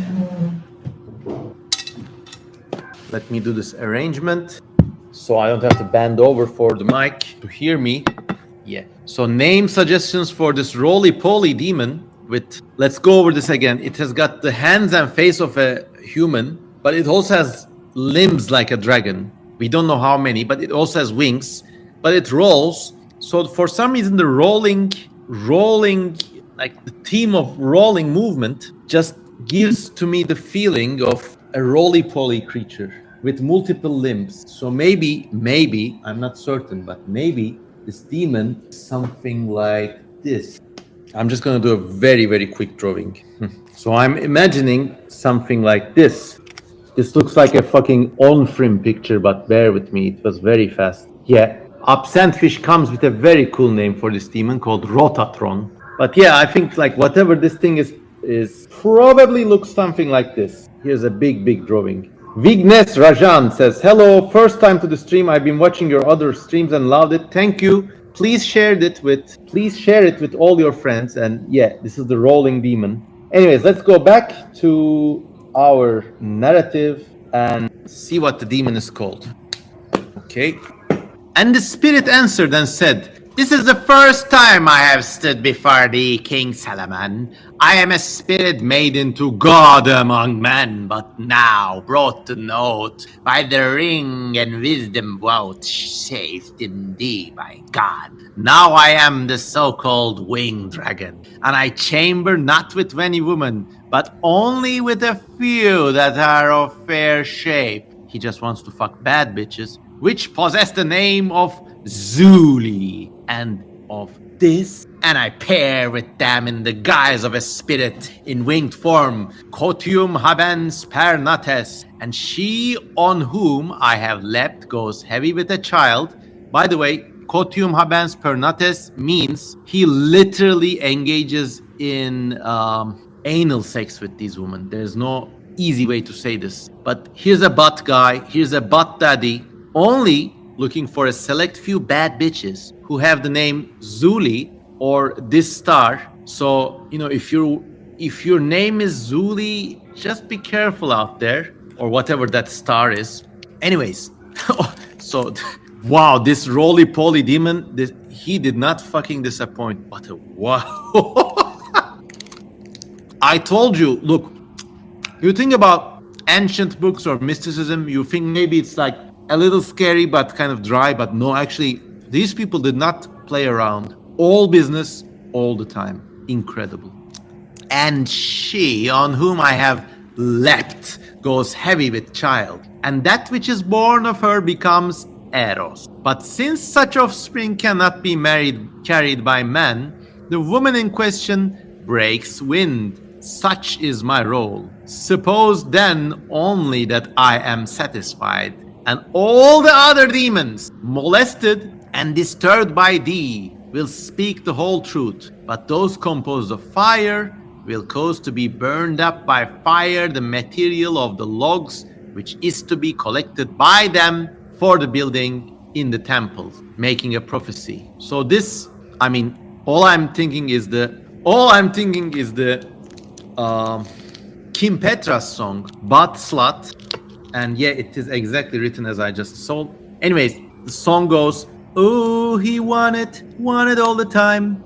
Ooh, he wanted from behind, and I like it. Dan, da, da, da. And yeah, this is just that demon. Butt Slut. So this is like a literal joke, because just before this, we saw this really scary things about like children dying in the bed, this woman without limbs. But now this is a ridiculous demon. The author is presumably a little homophobic, because he makes a point of saying, but you know, man can't carry these offspring. No, this demon is a butt fucker, but not to man, you know, not like that. But apparently, like, if he leaps on you, you become pregnant, and your butt baby, literally we're talking about butt babies here, becomes Eros, is the spirit, it's not very clear. And then the woman starts farting, basically. So, like, am I reading too much? But there seems to be this, like, stigma, like, if a woman is farting too much, it's kind of suspected that this demon attacked her. I have no idea. Ellie Brooks says, why men can't get pregnante? Well, that is how baby is formed. So yes, let's check some messages. Like this thing might get my YouTube chat cancelled, but I don't know. And as the demon said this, I saw the spirit going forth from his mouth, and it consumed the wood of the frankincense tree and burned up all the logs which we had placed in the temple of God. And I, Solomon, saw what this spirit had done, and I marveled. So he releases something from his mouth, and it burns all the frankincense trees in the temple, so that Solomon can't burn other demons in it, I guess. Also notice how the demon mentions that other demons were molested by Solomon. So apparently he wasn't just talking to those female demons, but yeah, I mean, it's heavily implied that, you know, he really got down on those bad bitches. Oh well. And after glorifying God for the God knows how many time, I asked the dragon-shaped demon and said, tell me, by what angel are you frustrated, you sick bastard? And he answered, by the great angel, which has its seat in the second heaven, which in Hebrew is called Bazazet. And I, Solomon, having heard this, having invoked his angel, condemned this butt fucker, and to sew up marbles for the building of the temple of God. Praised God, hallelujah, and commanded another demon. Man, at least rest, have a break or something. What do you think so far? Eddie Book says, Zuri, the demon of beef queef. Zuri is not his name, but if your name is Zuri, he will come at you. Donkey Kong Max says, isn't it sinful to molest demons? I think we are beyond sin at this point. Donkey Kong Max asks, what's the demon's name? It's not very clear. They only called it the dragon-shaped demon. But he has a thing for women with the name Zuri. Be careful. Okay. And there came before me, my face, another spirit, as if it were a woman again, in the form she had. He's getting so many crazy demon BPD ladies. But on her shoulder, she had 2 other heads with hands. Incredible. And let me draw this thing actually. It's crazy. So 2 other heads with hands. It's always a challenge to interpret these things literally, don't you think? So you're looking at something like Absent Fish says Solomon is restless. At this point, I think he's already desensitized and just going through motions. Yeah, like Michael Fassbender in that movie Shame. He's just addicted at this point. He just has to have his demon fix every day, sometimes multiple times per day. So this is like that demon, okay? Takiera says, it's just a day job. But she had 2 other heads with hands. So I don't know how that works. So here's 2 other heads. Okay, just gonna do a big screen. So here's 2 other heads, but it says 2 other heads with hands. So this is really looking like the form of the pagan goddess Hecate, by the way. Now I'm gonna compare our eyewitness drawing with Hecate, and you'll be the judge of that, okay? So here's what my police eyewitness drawing of this demon looks like. 2 other heads with hands, it says. So like there's probably other hands behind it, but they kind of reach back from the shoulders maybe. So what do you think about this amazing art, by the way? And now I'm going to compare this with Hecate, and well, let's see what you Google for Hecate now, and all you get, like the first 5 rows are shitty AI art. But just a second. I'm collecting a bunch of Hecate pictures for you, so you get to be the best judge of what this was all about. Okay, open. Okay, let's share this. Absent Fish says, Demon, I'm a dragon with 8 human faces and the flame of an eternal star in my throat. I torture humanity and bring upon plagues. Solomon, yeah, go whatever, go make bricks or some shit. Yeah. So this is what Hecate looks like. A kind of triple-bodied, triple-headed Roman goddess. And yeah, it looks like they kind of, officer, did the demon who assault you look anything like these figures? You do the math, you do the comparison. Oh, anyways, okay, let's go back with the reading and see what the secret of this bitch is. Yeah, Hecate, triple goddess, guardian of the forked roads. Well, yeah, but she's just been reduced to a demon, and yeah, she's just gonna be in the Solomon work camp now. And I asked her, tell me, who are you? And she said to me, I am Enepsigos, who also have myriad names. And I said to her, by what angel are you frustrated? But she said to me, what seekst? What askst you? I undergo changes, like the goddess I am called, and I change again and pass into possession of another shape. You change your mind, like a girl changes clothes, and you're up and you're down and you're out, and not to be desirous, therefore, to know all that concerns me.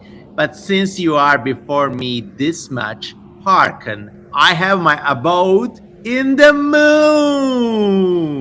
To the moon. This is a fucking crypto e-girl demon. And for that reason, I possess 3 forms. At times, I am magically invoked by the wise as Kronos. And other times, in connection with those who bring me down, I come down and take another shape. Get down, get down and move it all around. The measure of the element is inexplicable and indefinable, not to be frustrated. I then, changing into these three forms, come down and become such as you see me. But I am frustrated by the angel Rathanael, who sits in the third heaven. This then is why I speak to thee. Your temple can't contain me. So, yeah, this is definitely Hecate turned into a demon. Customer care skeleton says, mother of witches, snake-tongued, my favorite Hellboy character. Compared to everything else we just saw, this is like the most innocent demon. She's just like constantly changing, full of energy, vibrant, constantly reinventing herself. Has a cool name, Anepsigos, and the angel who frustrates her really has this like kind of like peak lover boy energy name, Rathanael, who sits in third heaven, not second, third. So she's only deigning to speak to Solomon because of the name of Rathanael. Otherwise, this fucked up temple cannot contain me. Oh, well, anyways. I, Solomon, therefore prayed to God again and invoked the angel who Anepsigos spoke to me and used my seal. He's like, hey, Rathanael, your bitch is down here causing a scene. Come down right now. And Rathanael drives over with his Mustang, both with 30% interest, and like, hey, what's going on in here? And so he sealed her up with a triple chain and placed beneath her the fastening of the chain. I used the seal of God, and the Spirit prophesied me, saying, this is what you, Solomon, do to us. But after a time, your kingdom will be broken. And again in season, this temple shall be riven asunder, and all of Jerusalem shall be undone by the king of the Persians and the Medes and the Chaldeans. And the vessels of this temple, which you make, shall be put to servile uses of the gods. And along with them all the jars in which you do shut us up shall be broken by the hands of men. This might be a foreshadowing of a nuclear attack on Israel any decade now. I don't know. All the demons are in the jars. They'll be unloosed. Really scary stuff, like chemical weapons going off. And then we shall go forth in great power hither and thither, and be disseminated all over the world, like that scene in the original Ghostbusters movie, where they unlock the ghost vault and New York is plagued by these. And we shall lead astray the inhabited world for a long season, until the Son of God is stretched upon the cross, directly referencing Jesus. Once again, this is a Christian coded or Christianified text. Maybe a Christian author added these bits later. We never know. For never before you arise a king like unto him, one frustrating us all, whose mother shall not have contact with man, referring to Virgin Mary. Who else can receive such authority over spirits, except he whom the first devil will seek to tempt, but will not prevail over? The number of his name is 644, which is Emmanuel, which is another name for Jesus. Wherefore, old King Solomon, thy time is evil, and thy years are short and evil, and to thy servant thy kingdom shall be given. So once again, this bit from this particular demon is just kind of Christian washing this whole legend. And it seems like this was originally a Hebrew text, and then Christians added this bit later on. Because, you know, Solomon is just too good, too OP, so they kind of balance him out with Jesus. Hecate builds like Shiva, says Yugimoto. 13 people watching, really nice. Oh, it's midnight already, incredible. Lots of hearts coming up. Donkey Kong Max says, it's kind of like how Romans choked up foreign gods as being regional variants of Greek gods, such as Ptah being Hephaestus.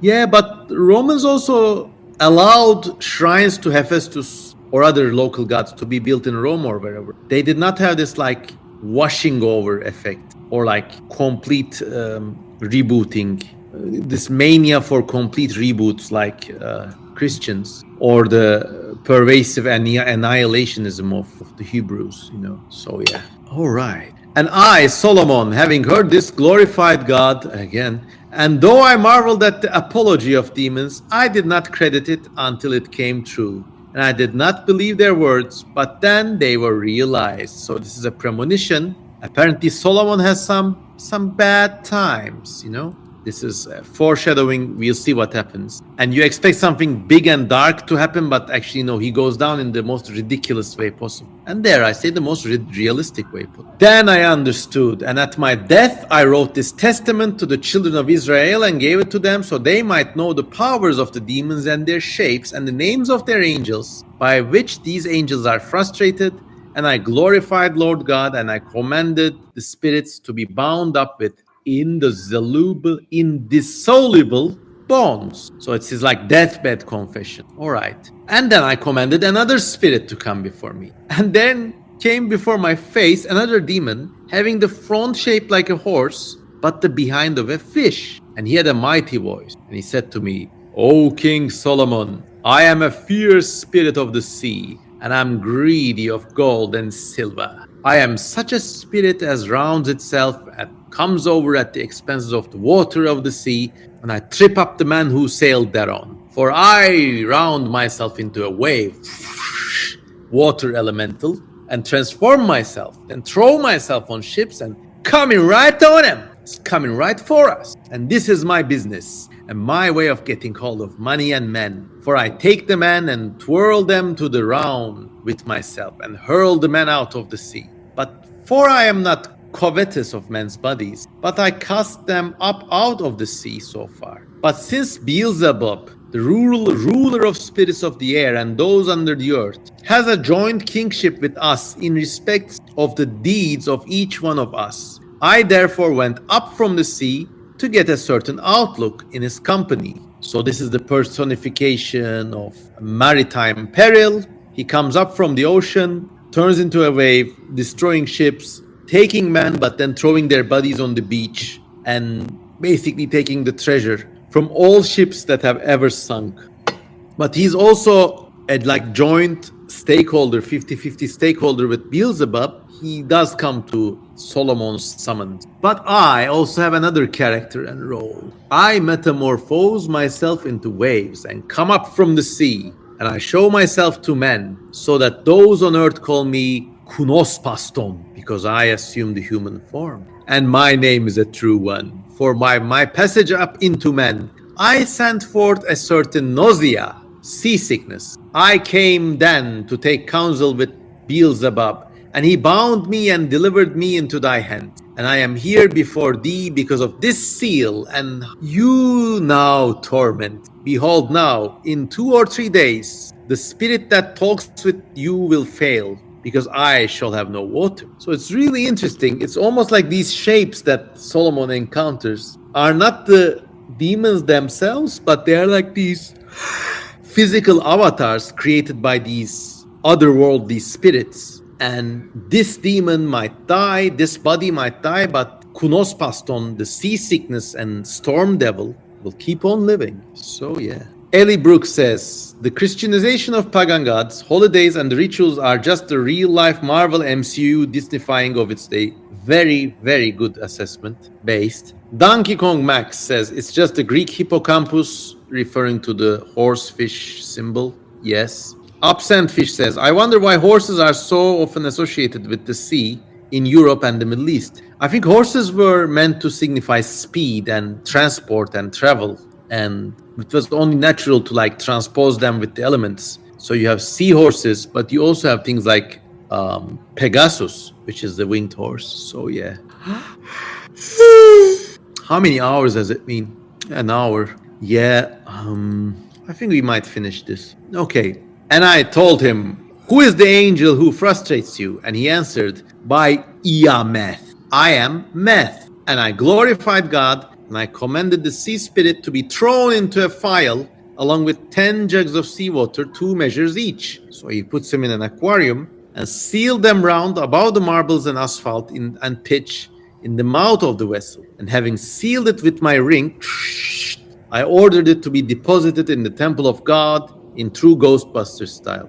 And I ordered another spirit to come before me. And there came before my face another enslaved spirit, slave, having obscurely the form of a man with gleaming eyes and bearing in his hand a blade. Let's get our props ready. May thy knife chip and shatter. But he answered, I am a lascivious spirit, engendered of a giant man who dies in the massacre in the time of the giants, one of the Nephilim or Anunnaki. And I said to him, tell me, who are you employed upon earth, and where is your dwelling? And he said, my dwelling is in the fruitful places, but my procedure is this. I seat myself beside men who pass along tombs, and ultimately, in untimely season, I assume the form of the dead. And if I catch anyone, I at once destroy him with my sword. But if I cannot destroy him, I caused him to be possessed by a demon and to devour his own flesh and his hair to fall off his chin. This sounds like personification of cancer. But I told him, do you then live in fear of the God of heaven and earth? And tell me by what angel you are frustrated. And he answered, he destroys me, who is to become savior, a man whose number, if anyone shall write it, on his forehead, 644, I think. Let's make certain. Yeah, 644. Let's get this going. I don't want to be assaulted by this demon. So, yeah, all for broadcasting purpose. Oh, yeah. Now there's no way this demon is going to hurt me now. Cosplay the Eldritch Kosemen ritual. Yeah, just take a look. See what a fool I made myself. Yes, screenshot this, clip this. I rest my case. Well, at least I'm safe from the attentions of this demon. So yeah, this is the number of Jesus, and it's gonna prevent this demon who's basically cancer, who lives in graveyards and infects people. Okay, and even Solomon is bored of the routine now. Having heard this, glorified Lord God and shut up this demon like the rest. Shut the fuck up! Boom! And I commanded another demon to come before me. And there came before me, my face, 36 spirits. Their heads shapeless like dogs, but in themselves they were human in form, with the faces of asses, oxen, birds. And I, Solomon, on hearing and seeing them, I asked them, who are you? But they, on one accord and with one voice, said, we are the 36 elements, the world rulers of this darkness. But O King Solomon, you will not wrong us, nor imprison us, nor lay command on us. But since the Lord God has given you authority over every spirit, therefore we represent ourselves before you, like other spirits, from ram and bull, from twin and crab, lion and virgin, scales and scorpions, archer, goat horned, water power, and fish. This is the zodiac, of course. So these 36 spirits are a bit different. Solomon does not really imprison them, but they just parade over him. And this is from where we get depictions like this. A lot of weird demons with like faces like birds or men or misshapen dogs just parading around. And yeah, also like birds. So this is like a different section of the book now. And we're just going to speed run through this crowd because they are very systematic and predictable. Customer care skeleton says, better than the tattoo guy who sells crystals downtown. Well, be careful, they're not Kyber crystals. Look what I'm doing for streaming. You can at least go to Buy Me a Coffee and buy me like one coffee. Please, I beg of you. Come on. All these theatrics, it's only fair. Are you not entertained? Okay, so Solomon questions every demon, and they're associated with zodiac signs, but also with diseases. So let's just speed run one of them. The first is called Ruax, and if he hears the word Michael, imprison Ruax, he gets the fuck out. He causes men to be idle and pillages their brows. Second one, Bar Saphael, and he's imprisoned by Gabriel. And he causes migraine, so be careful. If you have migraine, say, Gabriel, imprison Bar Zaphael. Third one is called Aratozael. These names are incredible, by the way. He damages eyes, and he's afraid of Uriel, the angel. The fifth one is called Iudal, and he causes ear blockage and maybe, I don't know, Ramsay Hunt syndrome or something. And he only needs to hear these two words, Uruel Iudal, gets the fuck out. Next one is called sphendoanel, causing tumors of the parotid gland and inflammations of the tonsils. Very specific. And he's scared of sabrael. Seventh one is called sphandor and weakens the strength of the shoulders and causes paralysis of the hands and bruises the bones of the neck and then sucks out the marrow. Some bad form of bone cancer. And he's scared of the angel Arael. Then comes Balbal, distorting the hearts and minds of men, maybe a psychiatric illness, and also scared of Arael. Next one is called Kurtael, sends colics in the bowels. All these specifics. So this is like a medical guide now, but the names are very cool. And he's scared of Iaot. Then the 10th has the best name I think ever to occur in this book, called Metathiax, causing the reins to ache. And he's afraid of Adonael. Metathiax is an incredible name. It sounds like a name one would give to a giant theropod genus or something. What do you think so far, by the way? 11 people watching. Yeah. Then there's Katanikotael. Katanikotael sounds a little bit like Quetzalcoatl, creating strife and wrong in men's homes and gives them hard temper. So he creates deadbeat dad figures. If anyone would have peace at his home, let him write on 7 leaves of laurel the names of the angel who frustrates, along with these names, Iae, Ieo, sons of Sabaoth, in the name of great God. Shut the fuck up, Kataniko Tael. And then wash these leaves in water. These are like folk magic remedies and spells and curse-breaking magic. And there are a lot of like mystical magic tablets like this in the ancient world. In fact, remember H.P. Lovecraft's Cthulhu mythology, where Cthulhu is evoked with the words Ia Ia Cthulhu Ftagan, and the Ia Ia bit comes directly from spells like this, where they repeat these senseless names, Iae, Iao, and so on. Then there is Saphatorael, inspiring partisanship in men, delights in causing them to stumble. If you write the names Iako, Ialo, Ioelet, Sabaoth, Itot, and this is incredible, Bay, write these on a piece of paper, fold it up, wear it around your neck, and he goes away. And he dissipates the drunken fit. So Saphatorael is a kind of drunken deadbeat dad spirit. Okay. 13th one is called Bobel, really cute name, causes nervous illness, but is scared of the name Adonael. 14th one is called Kumeatel, inflicting shivering fits and torpor, scared of the name Zoroel. 15th one is called Roeled, causing cold and frost and pain in the stomach, like poisoning. And if he hears the word Eox, be not warned, for Solomon is fairer than 11 fathers. I at once retreat. It's a very, very weird and cryptic phrase. Solomon is fairer than 11 fathers. Almost certainly a pagan survival. Bober, yeah, that's the name, Bober. These minor angels are really interesting and cool. 16 says, I'm called Atrax.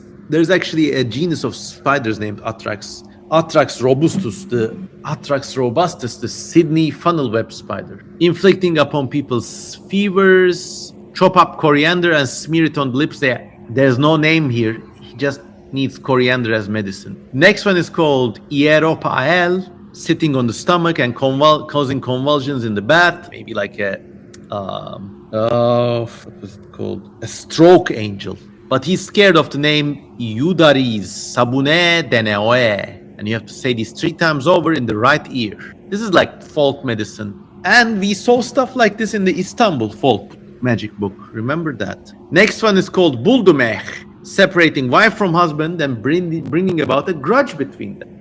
But you must write these names on a piece of paper and put it in your house, and it basically saves your marriage. The God of Abraham, the God of Isaac, and the God of Jacob commends thee. Retire from this house in peace. And being a good boy, Buldumech retires in peace. Next one is called Naoth, sits on the knees of man. Okay, sit on daddy's lap. Oh, doesn't sound like, what the fuck does it do? Maybe knee ailments, okay. But if you write Fnunobeol, depart Natath, and touch thou not the neck, get the fuck out of here. Next one is called Mardero, the capoeira dancer. sends on man with incurable fever. But if you write on the leaf of a book, Sfener Raphael, retire, drag me not about, flay me not, and hang it on your neck, gets the fuck out of there. Next one is called Alath, causes coughing and hard breathing or respiratory disease. And if you write Rorex, do you prosciutto Alat, and put it around your neck, gets the fuck out of here. The next one has a really cool name too. I am called Neftada. I cause reins to ache, and I bring about dysury. Write on a plate of tin the word Yatot Uruel Neftada and put it around your loins and gets the fuck out of here. These disease angels are like a hoot. Which one is your favorite so far? The 24th is called Acton, causing rib and limbic muscles to ache. But take copper from a ship which has missed its anchorage and write on it Marmarot, Sabaoth, pursue Acton. We heard Marmarot and Sabaoth before. And put it on your loins. He gets the hell out of there. The next one is called Anatreth and rents fevers into the entrails. But you only need 2 words to get rid of this one. Arara karara, arara karara, abracadabra. Next one is called Enenut, steals away men's minds and changes their hearts and makes a man toothless. So basically the angel of old age and grumpiness. But write Al-Lazul, pursue Enenut on a piece of paper and gets the fuck out of here. Next one is called Fet and makes men consumptive and cause hemorrhagia. You can basically, if you drink unmixed sweet wine by the 11th eon, I don't know what this means, and you say, I exorcise thee by the 11th eon to stop, I demand Fet, Axio Fet, and then give this magic wine to your patient, he gets the fuck out of here. The next one is called Harpax, causes sleeplessness. Well, it's not going to visit me tonight. I'm getting really sleepy, but also having a really, really good time. Anyways, if you write the word Kokfnedismos, bind it around your temples, gets the fuck out of there. Next one is called Anoster, causes uterine mania, in women probably, but put into pure oil 3 seeds of laurel, and smear it on, saying, I exorcise thee, Anostar. Stop by Marmaro. Gets the fuck out of there. The last 13th one is called Alleborit. If you have a fish bone and you cough it out, gets the fuck out of there. Probably directly responsible for the fish bone. Like here you see everything these people used to be afraid of being listed as a demon in a kind of like pseudo-medical guide. Next one is called Hefez Mirret and causes lingering disease. Throw salt rubbed into hand into oil and smear it on the patient, saying, Seraphim, cherubim, help me. Gets the hell out of there. The next one is called Ichtion, paralyzes muscle and scared of the name Adonaieth.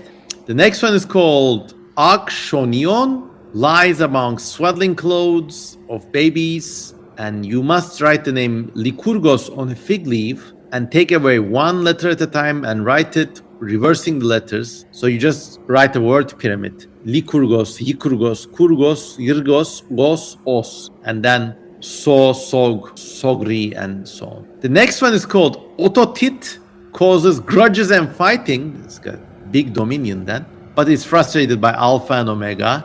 Next one is called Tenoth, casts an evil eye on man and causes much suffering on the eyes. The next one is called Bianakit, has a huge grudge against the body. I lay to waste houses, I cause flesh to decay and all that is familiar. But write on the front door of your house, Melto Ardu Anaat, gets the fuck out. Okay, so these were the 36 medical demons. Now after this, we are treated with the fate of Solomon, and it's a long chapter. So that means we're going to extend this into a 3rd part tonight, because I'm just getting very tired and it will be good to meet for round 3. Kotobuki says, sorry, gotta leave a bit early, but the stream was great. Good night. Thank you. Well, I'm going to go to sleep too. Any last words or comments before we call it a good night? Thanks to you all for your patience and enjoying this, basically. I sleep like a baby. Customer care says goodbye. Well, this was incredible. Thank you so much and good night, everybody. I hope you had a good time if you're watching on YouTube, please once again remember to support me on Patreon or buy me a coffee. As always, this was CM Kosemen. See you in part 3. Goodbye.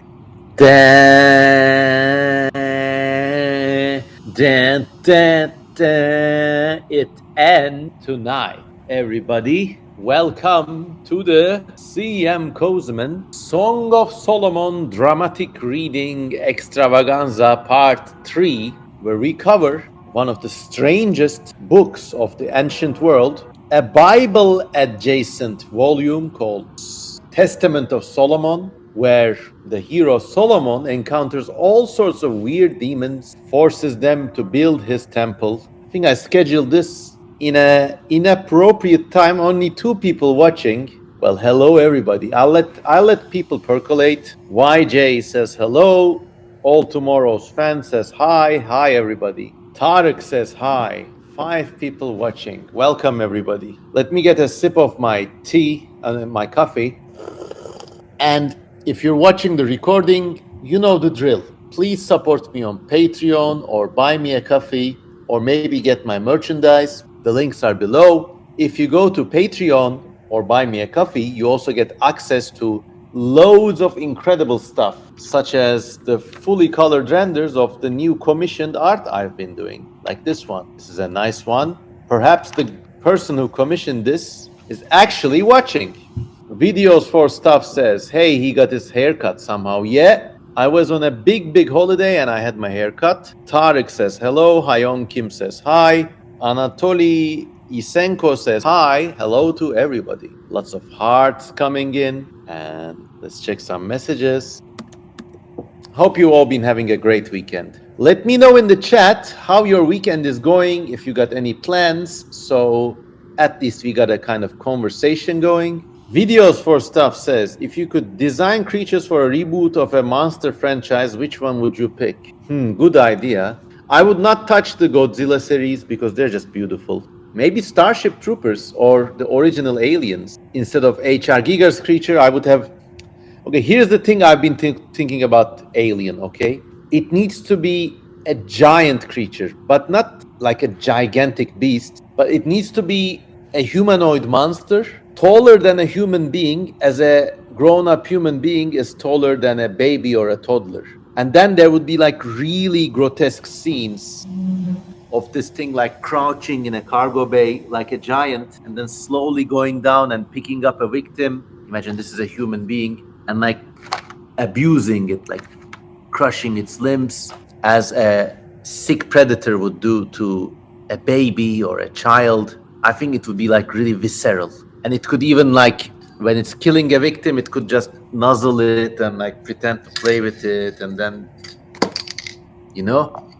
But it would all be like slow and very deliberate violence. I think that's one thing. Another movie monster I have in mind, and I don't know which film this would be placed in. Probably it would be censored, but it would be a kind of 6-legged mechanical robot that climbs about and shoots people with a silenced machine gun built into its head. So it's like, or like something. But the caveat is that this robot blasts the battlefield with insanely loud and extremely inappropriate noises of like porn stars moaning. And it's like shooting people. So that's another movie monster I have in my head. The sex sound death robot. But I don't know which franchise that would go under. Maybe Terminator, who knows? But it would be like a psychiatric warfare, basically like a Suicide Girl, but in robot form. A real nightmare creature, yeah, says Videos for Stuff. Anatoly Isenko says, I've been wanting to go to your stream for a long time. I've been delighted by your creations. Thank you, my pleasure.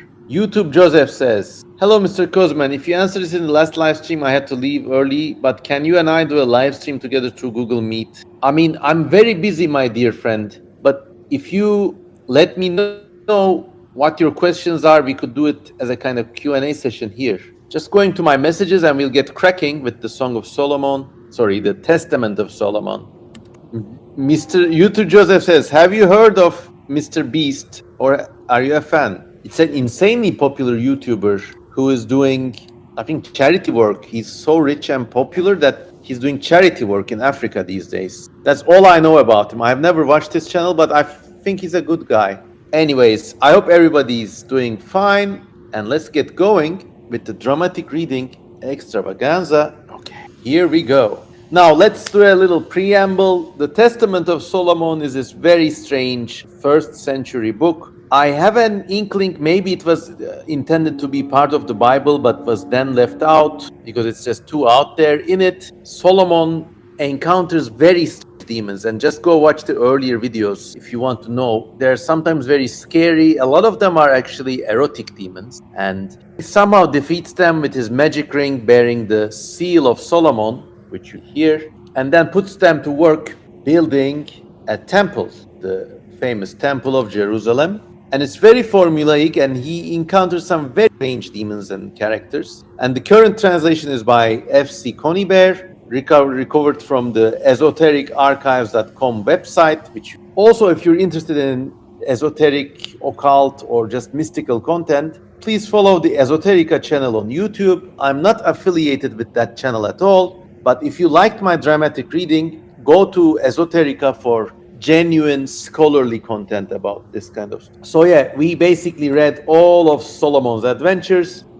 He's building the temple, and in the temple dormitory there's this demon named Ornias who is sucking people's thumbs and stealing their money. Solomon captures him, and through him captures Beelzebub, and through them he has access to basically all the demons, and he captures them all, gets them to work on the temple. After a while, he encounters these slutty spirits, these scary spirits, this one very scary torn woman kind of thing, which kind of looks like a woman without arms or legs and is covered with blood. And then there are some like funny demons too. And then at the end, he gets to 36 elemental demons, which have these very brief appearances and cool names like Sfandor, Sfandonael, Aratozael, and each one does a kind of medical harm. You know, one of them attacks the eyes, the other causes the reins to ache, the other inflicts shivering fits and torpor. So they're like diseases basically.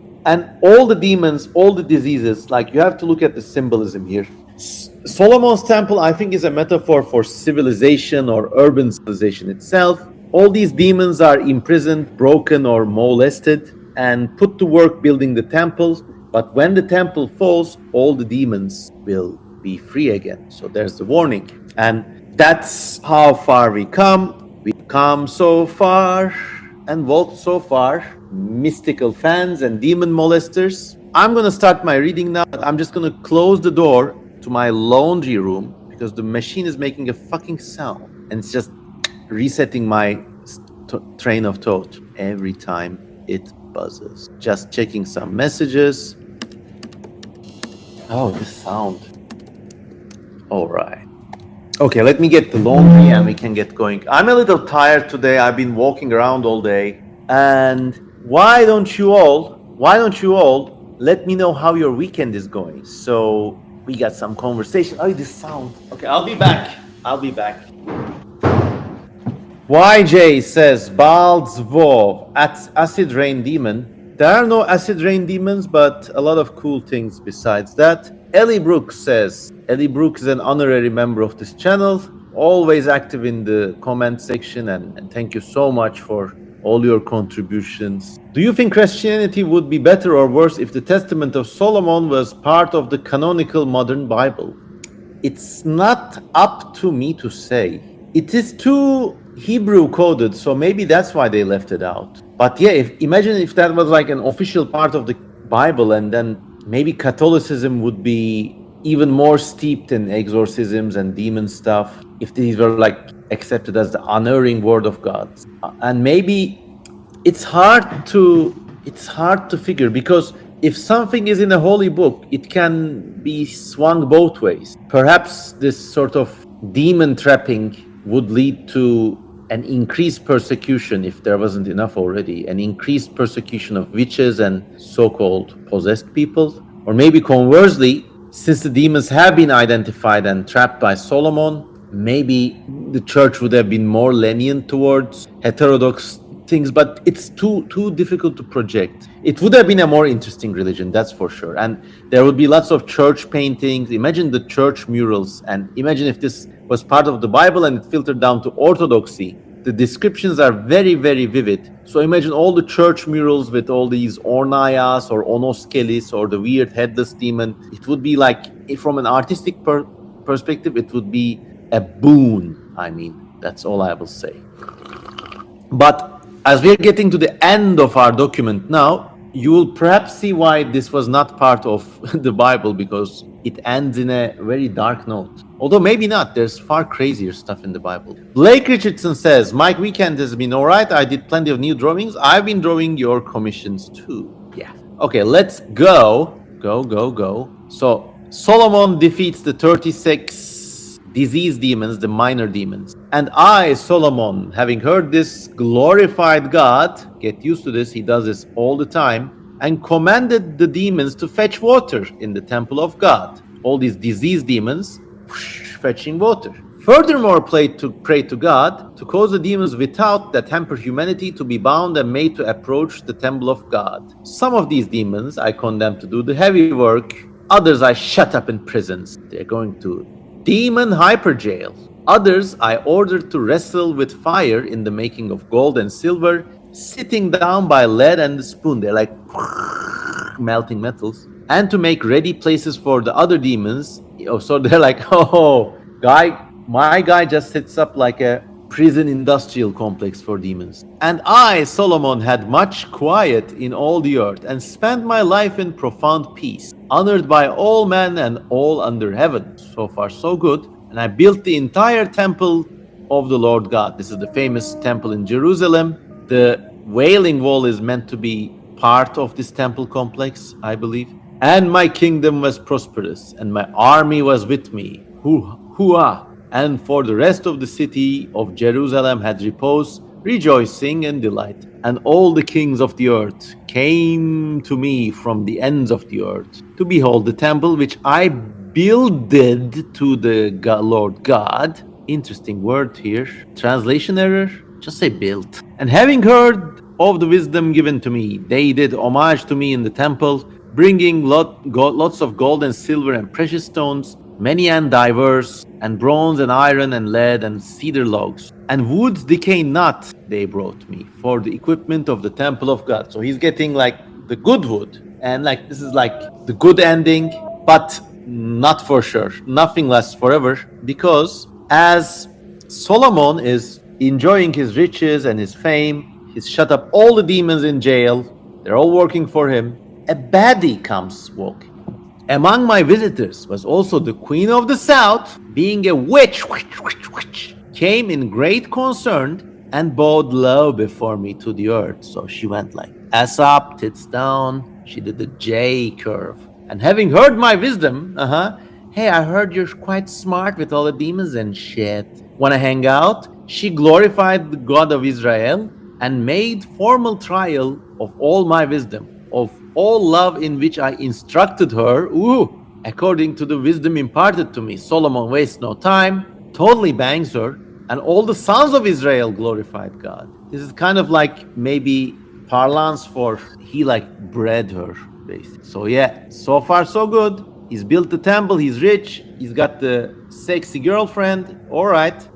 But then, in those days, one of the workmen of ripe old age threw himself down before me and said, King Solomon, pity me because I am old. So he said, come on, stand up, man. And he answered, I beg you, my king, I have an only son, and he's a bad boy. He insults and beats me openly and plucks the hair out of my head and threatens me with a painful death. Therefore, I beg you, please avenge me. So the chief workman has an asshole Zoomer son, and Solomon is very angry. He feels compunction as I looked at his old age. And I bade the son to be brought before me. So they bring him in, and he said, I was not so filled with madness as to strike my father with my hand. Be so kind to me, O king, for I have dared not commit such impiety, the poor wretch that I am. But Solomon, on hearing this from the youth, exhorted the old man to reflect on the matter and accept the son's apology. So there are contradicting claims. Father says the son is beating me up. The son says I did no such thing. Solomon forces them to speak up, but the old man is relentless, like a grudging boomer. He will have none of it. I would rather die, he says. And as the old man would not yield, I was about to pronounce the sentence on the youth when I saw Ornias the demon laughing. So Solomon is about to execute the son, where he hears the original bad boy demon Ornias laughing. And let's go back at how Ornias was first introduced. He was attacking one of the chief workers of the temple, attacking his son, taking half of his food and sucking his thumb every day. So the child was growing thin. So this is a repeating motif with Ornias. Like whenever there's like awful trouble between fathers and sons, this demon is kind of like your first subject. So this bastard is laughing, and Solomon was very angry at the demon's laughing and ordered my men to remove the other parties and bring this demon before me. And when he was brought before me, I said to Ornias, "You cursed bastard, why are you laughing?" And the demon answered, "Pray thee, king, it was not because of you I laughed, but because of this ill-starred old man and the wretched youth. For after 3 days his son will have an untimely death, and lo, the old man desires to foully make away with him." So something bad is going to happen to the son, and the father is rushing in to get him executed because of reasons, I guess. YJ says, the western wall is a retaining wall from the plaza, built later, I think. Might have a block from the original temple, though. Maybe. Like, you would know this better than I do. So the plot thickens. But I, Solomon, having heard this, said to the demon, "Is that true, what you say?" And the demon says, "It's true, O king." And I, on hearing that, bade them remove the demon, and that they should again bring before me the old man and his son. He tells them, "Look, make peace with each other again," and gives them food. And he tells the old man to bring his son back after 3 days. "And," said I, "will attend to him." And they saluted me and went their way. So some foreshadowing. And when they were gone, I ordered Ornias to be brought forward again and said to him, "Tell me how you know this." And Ornias answers, "We demons ascend into the firmament of heaven and fly about among the stars. When we hear the sentences which go forth upon the souls of men, and forthwith we come, and whether by force or influence, or by fire, or by sword, or some accident, we veil our act of destruction. And if a man does not die by some untimely disaster or by violence, then we demons transform ourselves in such a way as to appear to men and be worshipped in our human nature." So a lot to unpack here. So these demons, they go to the upper layers of space, where from a vantage point, they see the future and they see the contents of people's hearts. Now, if you accept this as a functioning cosmic model, this is very scary, because you can never totally disprove when some evil act has not been caused by demons. And what's worse, demons can also appear to people as humans and be worshipped as humans. So you never know when somebody like a politician is a demon, or you can never disprove that. Now imagine if this was part of the Bible, as Ellie Brooks suggested. Politics would have been a hell lot stranger, because you would have like biblical facts ordaining that some rulers could be demons.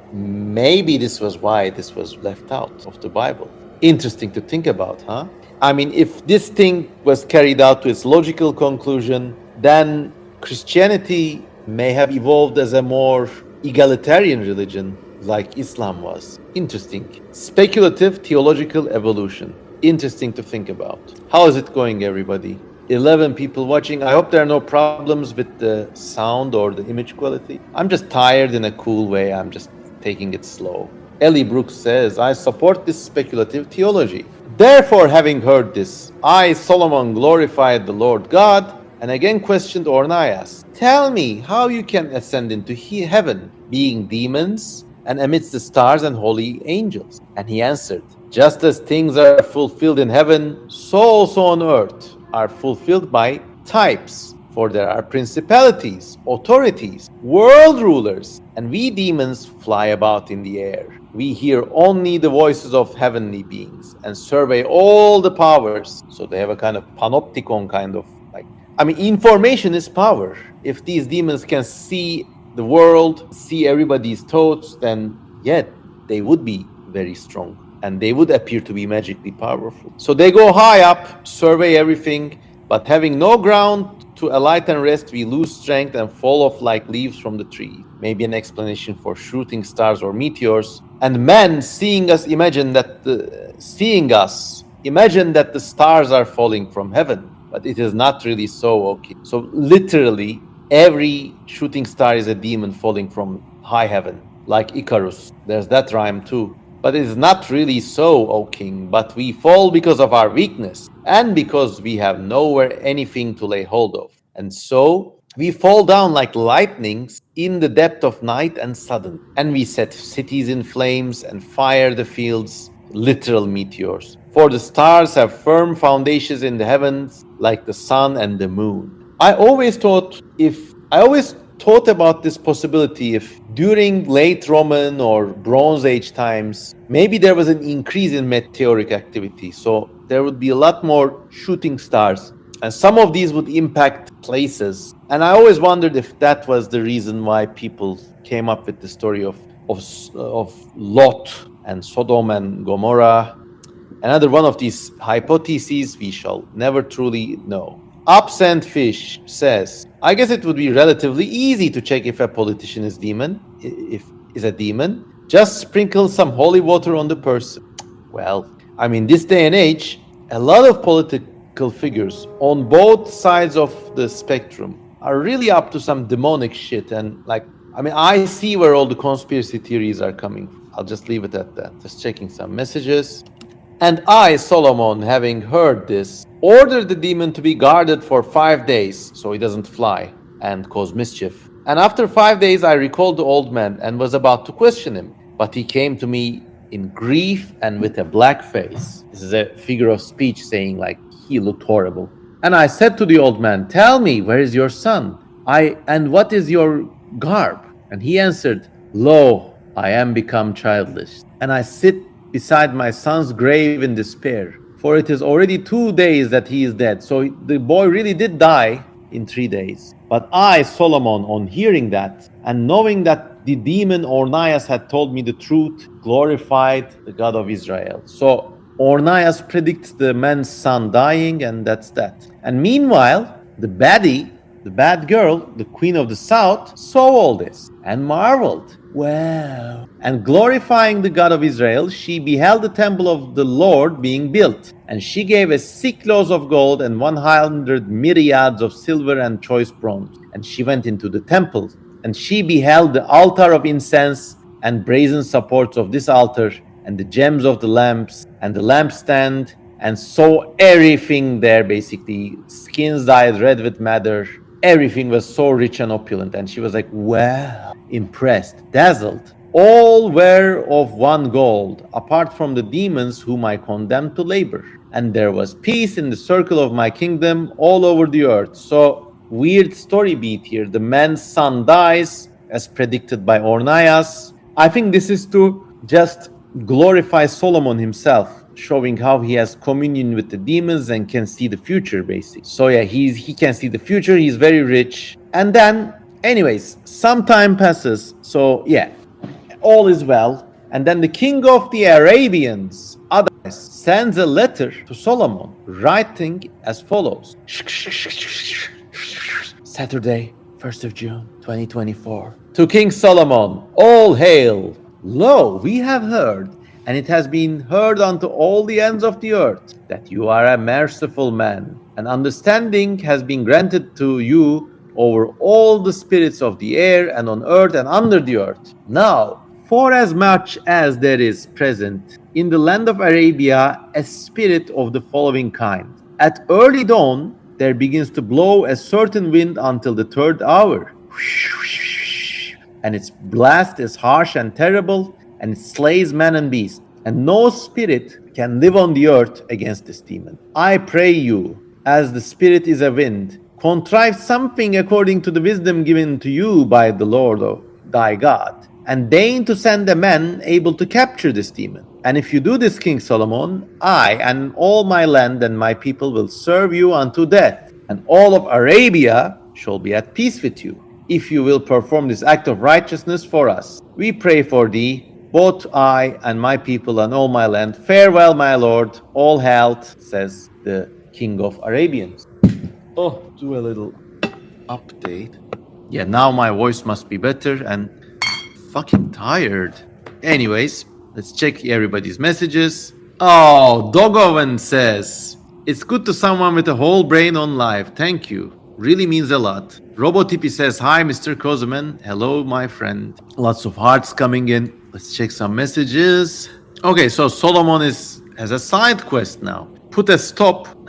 Chris says, take that shave all the way down. Who are you fooling? You want me to go fully bald? No way. It's gonna grow back. It's gonna grow back. I'm really happy with the way I look. All right. And I, Solomon, read this letter and folded it up and gave to my people, said to them, after 7 days, remind me of this letter. And Jerusalem was built, temple was being completed, and there was a stone, the end stone of the corner lying there, great, chosen out, one which I desired, lay in the head of the corner of the completion of the temple. So he's missing one stone. And all the workmen and all the demons helping them came to the same place to bring up the stone and lay it on the pinnacle of the holy temple.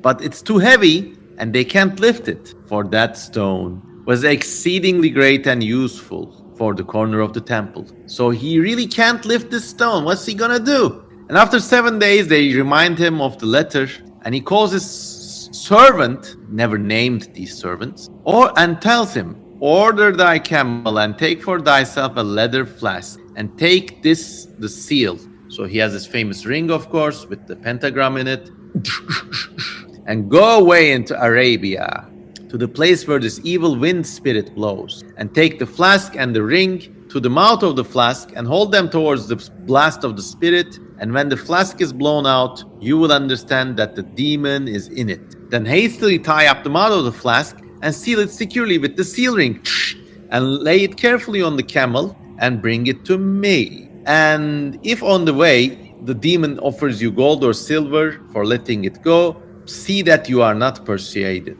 but arrange without using oath to release it. And then if the demon points you out to places where there are gold or silver, mark the places and seal them with this seal, and bring out the demon to me, and now go, fare thee well. So this Arabian demon thing sounds like radiation, doesn't it? It's an evil wind that kills everybody, but it can only be contained with a special ring and a bottle, and it's a great force that they're going to put to use just in a bit now. My servant did as it was bidden of him and went to Arabia, and the men of that region would not believe that he would be able to catch this evil wind spirit. And when it was dawn, the servant stood before the spirit's blast, laid the flask on the ground and the finger ring on the mouth of the flask, and he succeeded. In the name of the Lord God, Sabaoth. And the demon was captured in the flask. And after that, my young servant remained in that land for 3 days to make trial, and the wind no longer blew against that city. And all the Arabs knew that he had safely shut in the spirit. Quest complete, XP gained. There needs to be a game like this with the Grand Theft Auto engine. You capture different demons, sometimes molest them, sometimes resist their temptations. Like you got a new mission. RoboTP says, the seal of Solomon is so cool. It really sounds like radiation, maybe. YJ says, maybe the wind blows sand so hard it erodes people's flesh off. Maybe. I mean, there are a lot of...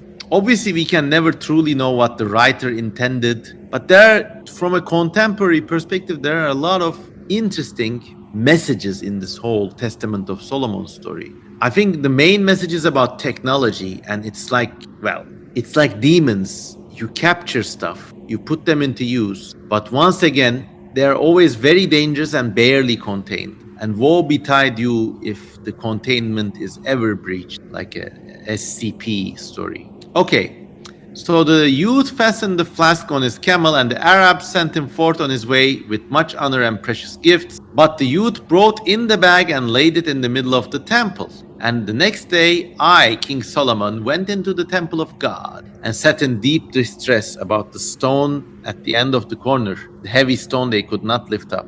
And when I entered the temple, the flask stood up and walked around some 7 steps and then fell on its mouth and did homage to me. And I marveled that even along with the bottle, the demon still had the power and could walk about, literally like a bottle walks, the bottle with the demon walks about and like prostrates itself before King Solomon. And now, as we saw numerous times before, Solomon questions it, saying, "Tell me, bottle bitch, who are you?" And the spirit said, "I am the demon Epiphias that is in Arabia. The secret life of Arabia. Dung, dung, dung, dung, dung. You must see the movies, the blood in my eyes. I walk through the desert sun when the heroine dies."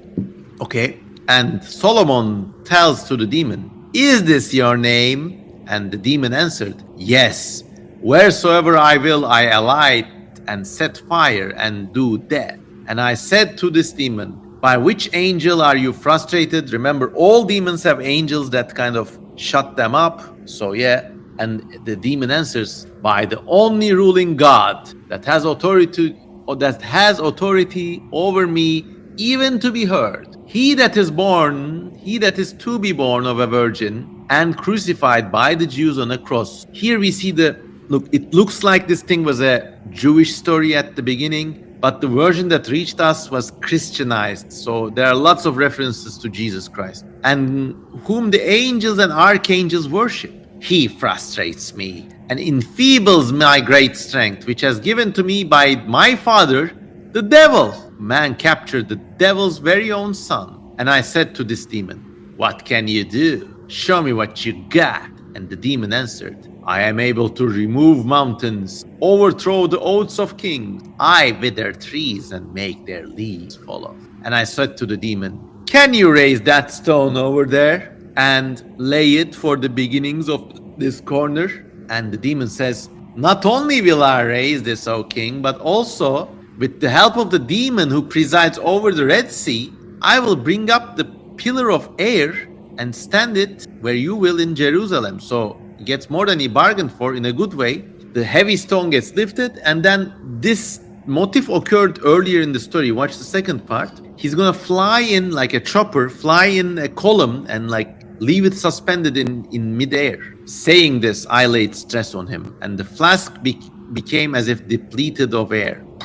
And I placed it under the stone, and the spirit girded itself up, lifted it up top of the flask. So it's like deflate, inflate, like a inflatable winch. And the flask went up the steps, carrying the stone, like a cartoon imagery here, and laid it down at the end of the entrance of the temple. And I, Solomon, beholding the stone raised aloft and placed on a foundation, said, "Truly, the scripture is fulfilled, which says, the stone which the builders rejected on trial, that same is become the head of the corner." So it's a metaphor there. You would never expect it, but it happened. "For this is not mine to grant, but God, so that the demon should be strong enough to lift up such a great stone and deposit where I want it." It's incredible stuff.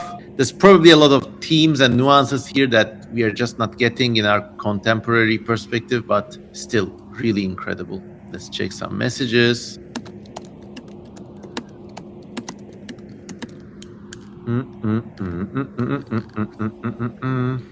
All right.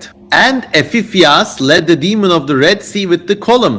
Remember, the demon promised not only to lift the stone, but also bring another demon from the Red Sea with the floating column. And they both took the column and raised it aloft from the earth. And I outwitted these two spirits, so they could not shake the entire earth in a moment of time. And when I sealed round my ring on the side and that, and said, "Watch," and the spirits have remained upholding it to this day, for proof of the wisdom vouchsafed to me. So, motherfucker invented anti-gravity right there.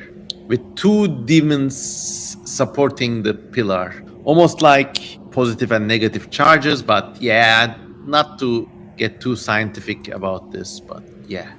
Nathan Eaton Ben Terud says, you got a haircut? Yes. Ellie Brooks says, David Bowie reference unlocked. Absent Fish says, SCP. Solomon confronts the paranormal. Yes, yes, yes. Caleb Foe says, Solomon gotta catch 'em all. YJ says, we put the Antichrist in a water skin and made him carry heavy stuff upstairs. Yeah, as it should be. Oh yeah, did not know the word vouchsafe. Yeah, there are a lot of eccentric words in this translation. Do we have any new viewers tonight? Interesting. Okay, so yeah, they invented anti-gravity and the pillar is still floating in midair. Really like striking imagery, regardless of how realistic it is. And I, Solomon, questioned the other spirit from the Red Sea with the pillar from the depths of the sea. And I said to him, who are you and what calls thee? And what is thy business? For I hear many things about you. Remember, earlier on, there was a demon, I think it was Beelzebub, who had a son who lived in the Red Sea. But he would not give the son away. I'll just show this.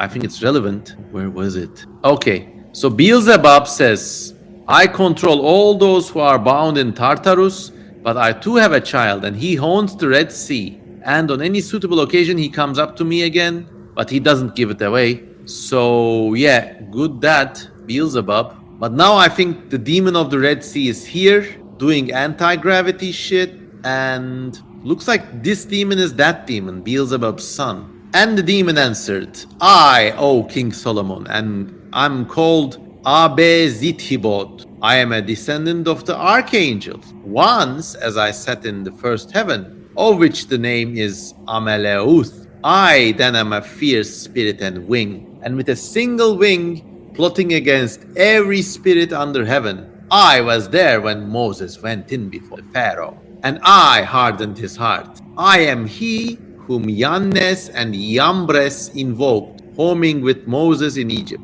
I am he who fought against Moses with wonders and signs. So the evil god of Egypt is this Red Sea demon. And I said to him, how are you found in the Red Sea? And he answered, in the exodus of the sons of Israel, I hardened the heart of the Pharaoh. And I excited his heart and that of his ministers. And I caused them to pursue after the children of Israel. And the Pharaoh followed with me. I was present there. And we chased them together. And then we all came upon the Red Sea, and the children of Israel had crossed over. The water returned and hid all the Egyptians and all their might. And I remained there in the sea, being kept under this pillar. But when Epiphias came, sent by thee, shut up in the vessel of the flask, he fetched me up to thee. So, yeah. Remember the famous myth where Moses opens the Red Sea, all the Jews cross, and the Pharaoh gives pursuit. And then as the Jews cross, the sea closes and Pharaoh's army drowns. Apparently, this is how the Red Sea demon, whose name is �TESTAMENT, was trapped under the sea. But then Epiphias, the bottle demon, was so powerful that in his little cum jar, he went down and rescued �TESTAMENT from the bottom of the Red Sea. Having heard this, I, Solomon, glorified God again and adjured the demons not to disobey me, but remain supporting the pillar. And they were both aware, saying, the Lord your God lives, and we shall not let go of this pillar until the world's end. But on whatever day this stone falls, then that day shall be the end of the world. Well, I don't see any floating pillars around, so the world must have ended. All right. And then that episode was over. Solomon glorifies God again and adorned the temple of Lord with all that was fair seeming. So it's full of beautiful stuff. And I was glad in spirit in my kingdom, and there was peace in my days. Oh, but just you wait. So being so rich and wealthy and surrounded by beautiful stuff, Solomon does what everybody else would do. And he takes wives of my own from every land who were numberless. He gets all the hot chicks and he marches against the Jebusians. And there I saw Jebusian, daughter of a man, and fell violently in love with her and desired to take her as my wife. along with my other wives. And I said to their priests, give me the Sonmanites to wife. But the priests of Moloch said to me, if you love this maiden, go in and worship our gods, the great god Raphan and the god called Moloch. I was therefore in fear of the glory of God and did not follow to worship. And I told to the priests, I will not worship a strange god. What is this proposal that you compel me to do so much? But they said, by our fathers. So a really interesting turn of events there. Cadence Linker says hello. Ilgan says hello. Saatler olsun, fresh fade. Thank you. Yeah, my head is like pounding and like so tired. So everything is going well. But Solomon gets horny and meets this sexy woman of the Jebusean tribe and then wants to marry her. But she has these priests who say, you do your thing, we do ours. And like, if you want her, you have to worship the great god Raphan and Moloch, whatever those things are. But at first, Solomon is adamant and answers that on no account I would worship these strange gods. Then I told the maiden I would not sleep with me until I comply.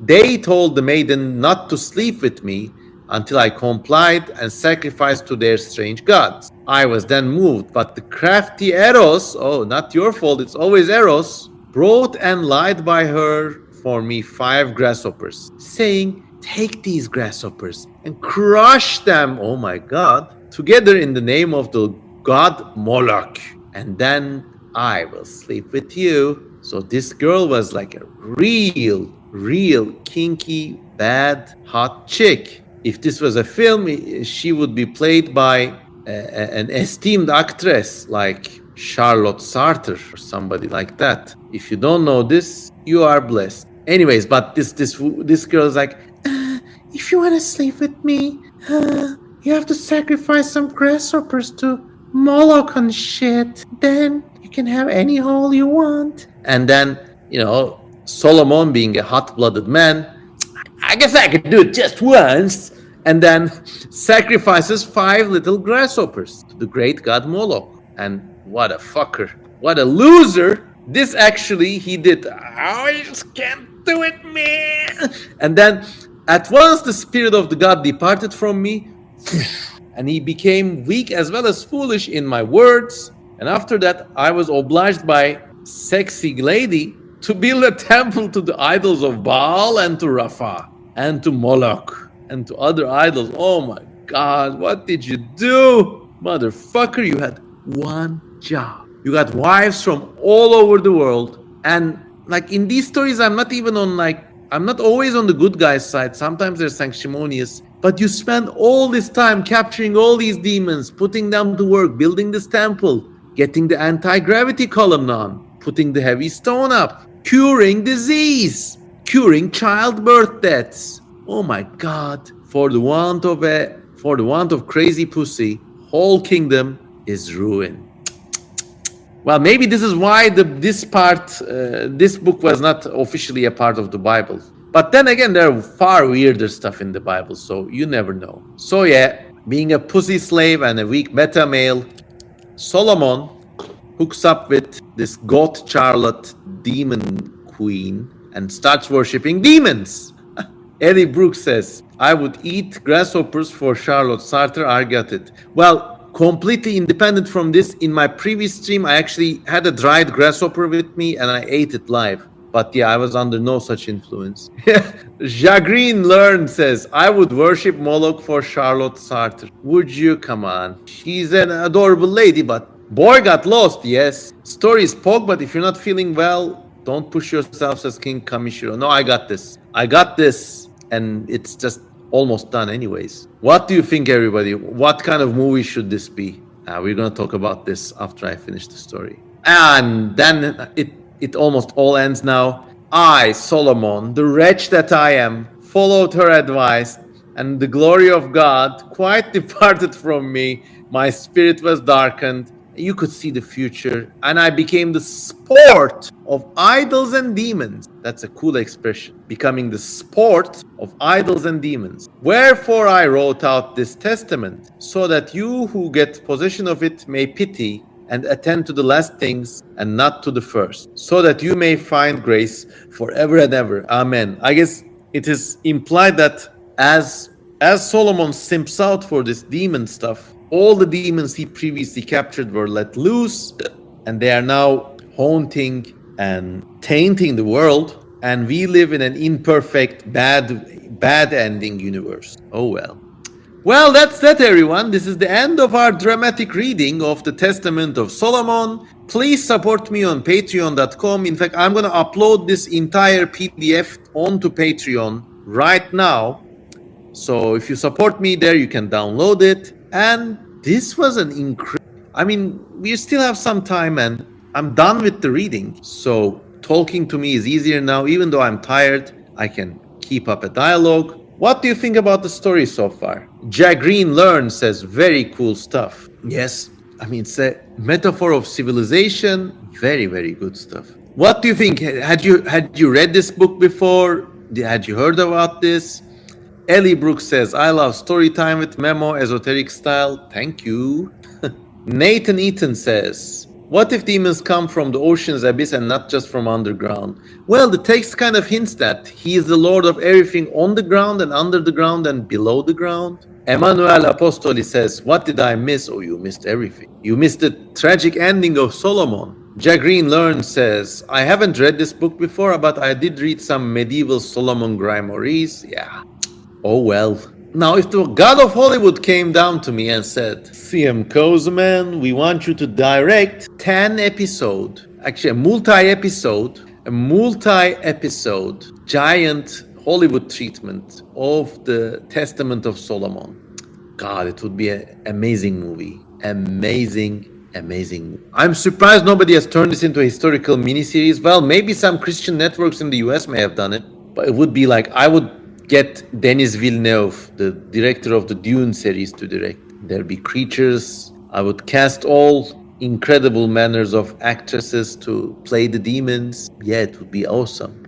When in my dreams, the sky will sing before me as the sun will sing its overture, as in always when I'm in my dreams. Monster of the Week anime. Yeah, exactly.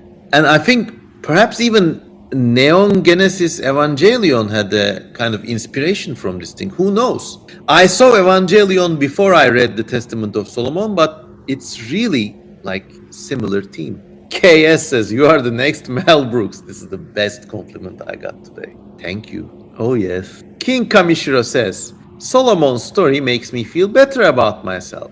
I too would fall to a demonic goat girlfriend. You would, but here's Daddy Kosemen's advice. Never be a simp, never be an orbiter, but instead be the dark planet. Then you'll get more of god chicks or demons or whatever you want. A dark song and Hereditary as close as we've gotten to this. No, like if I made this movie, it would have uncut erotic scenes, but tastefully. It would have wall-to-wall creature design. The scary things would scare people and the titillating bits would titillate people. I would recognize no genre boundaries and would go like all in. Well, look, it's Popular says it ends with MC going nuts over a girl. I'm getting similarities. Well, as a person who's been around a while, let me tell you this much. Guy or gal doesn't matter. If you like guys or gals, doesn't really matter either. In us all, there are peoples or desires like invisible mountains, always spurring us on. Sometimes these desires are unattainable, but they are there and they drive you forward. They're like your rosebud moment, Citizen Kane.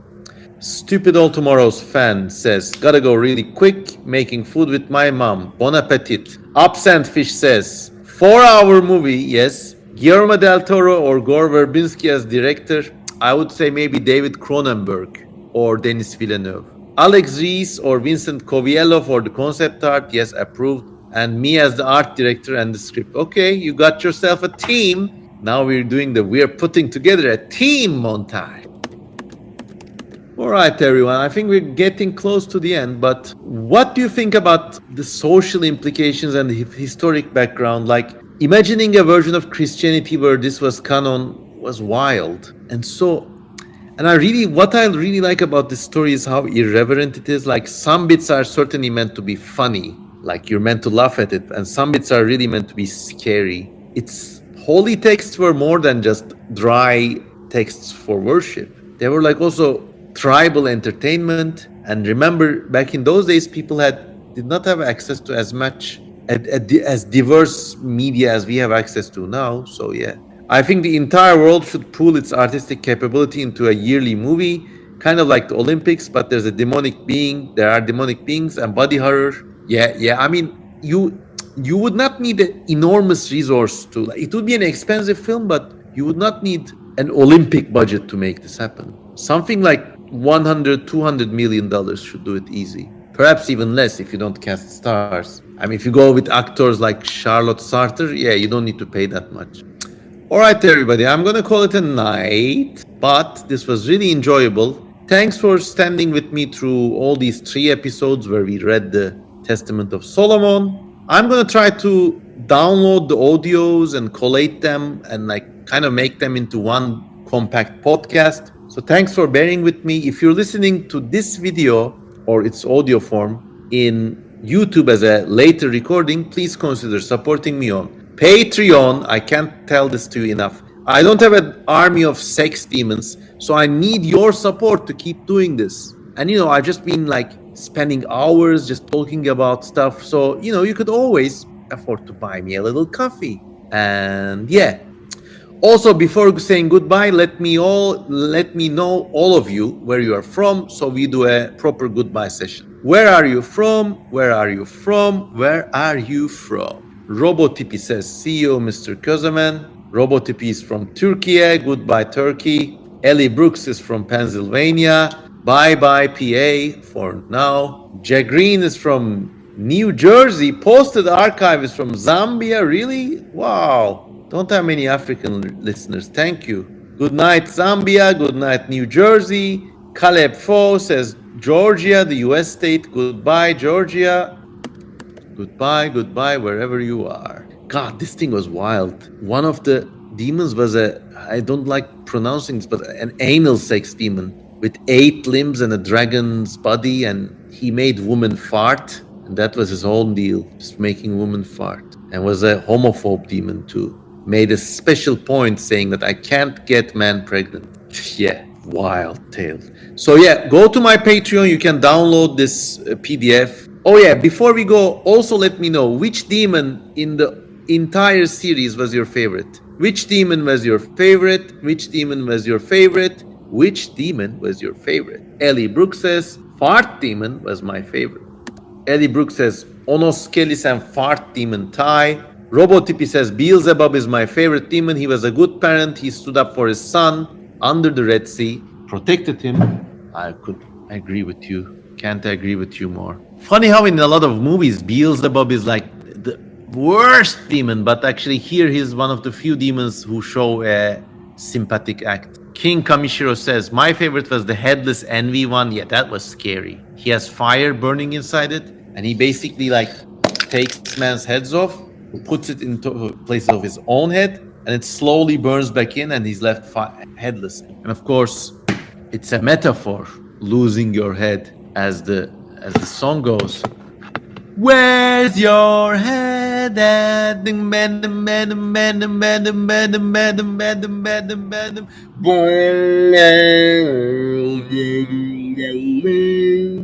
Absent Fish says, my favorite was the seahorse demon, as demanded by my background. Okay, it could be interesting to compare the headless envy demon to Rahu in Indian mythology. Let's look the Rahu up. It's one of the 9 major celestial entities. Interesting. It's a voracious human-like thing, but I guess it's meant to be insatiable. Interesting. All right, everybody, this was lovely. I really can't be happier. I mean, I don't have thousands or millions of viewers, but I'm really, really, really happy with the little flock of friends I have in this channel. It's just the right size. I can talk personally to everyone, and it's a nice crowd, nice congregation there, I say. Thank you for standing up with me, and if you watch this on YouTube later, please also let me know so that we get some comment engagement. And that's that, everybody. Thank you, and have a lovely weekend wherever you are in the world. Boom!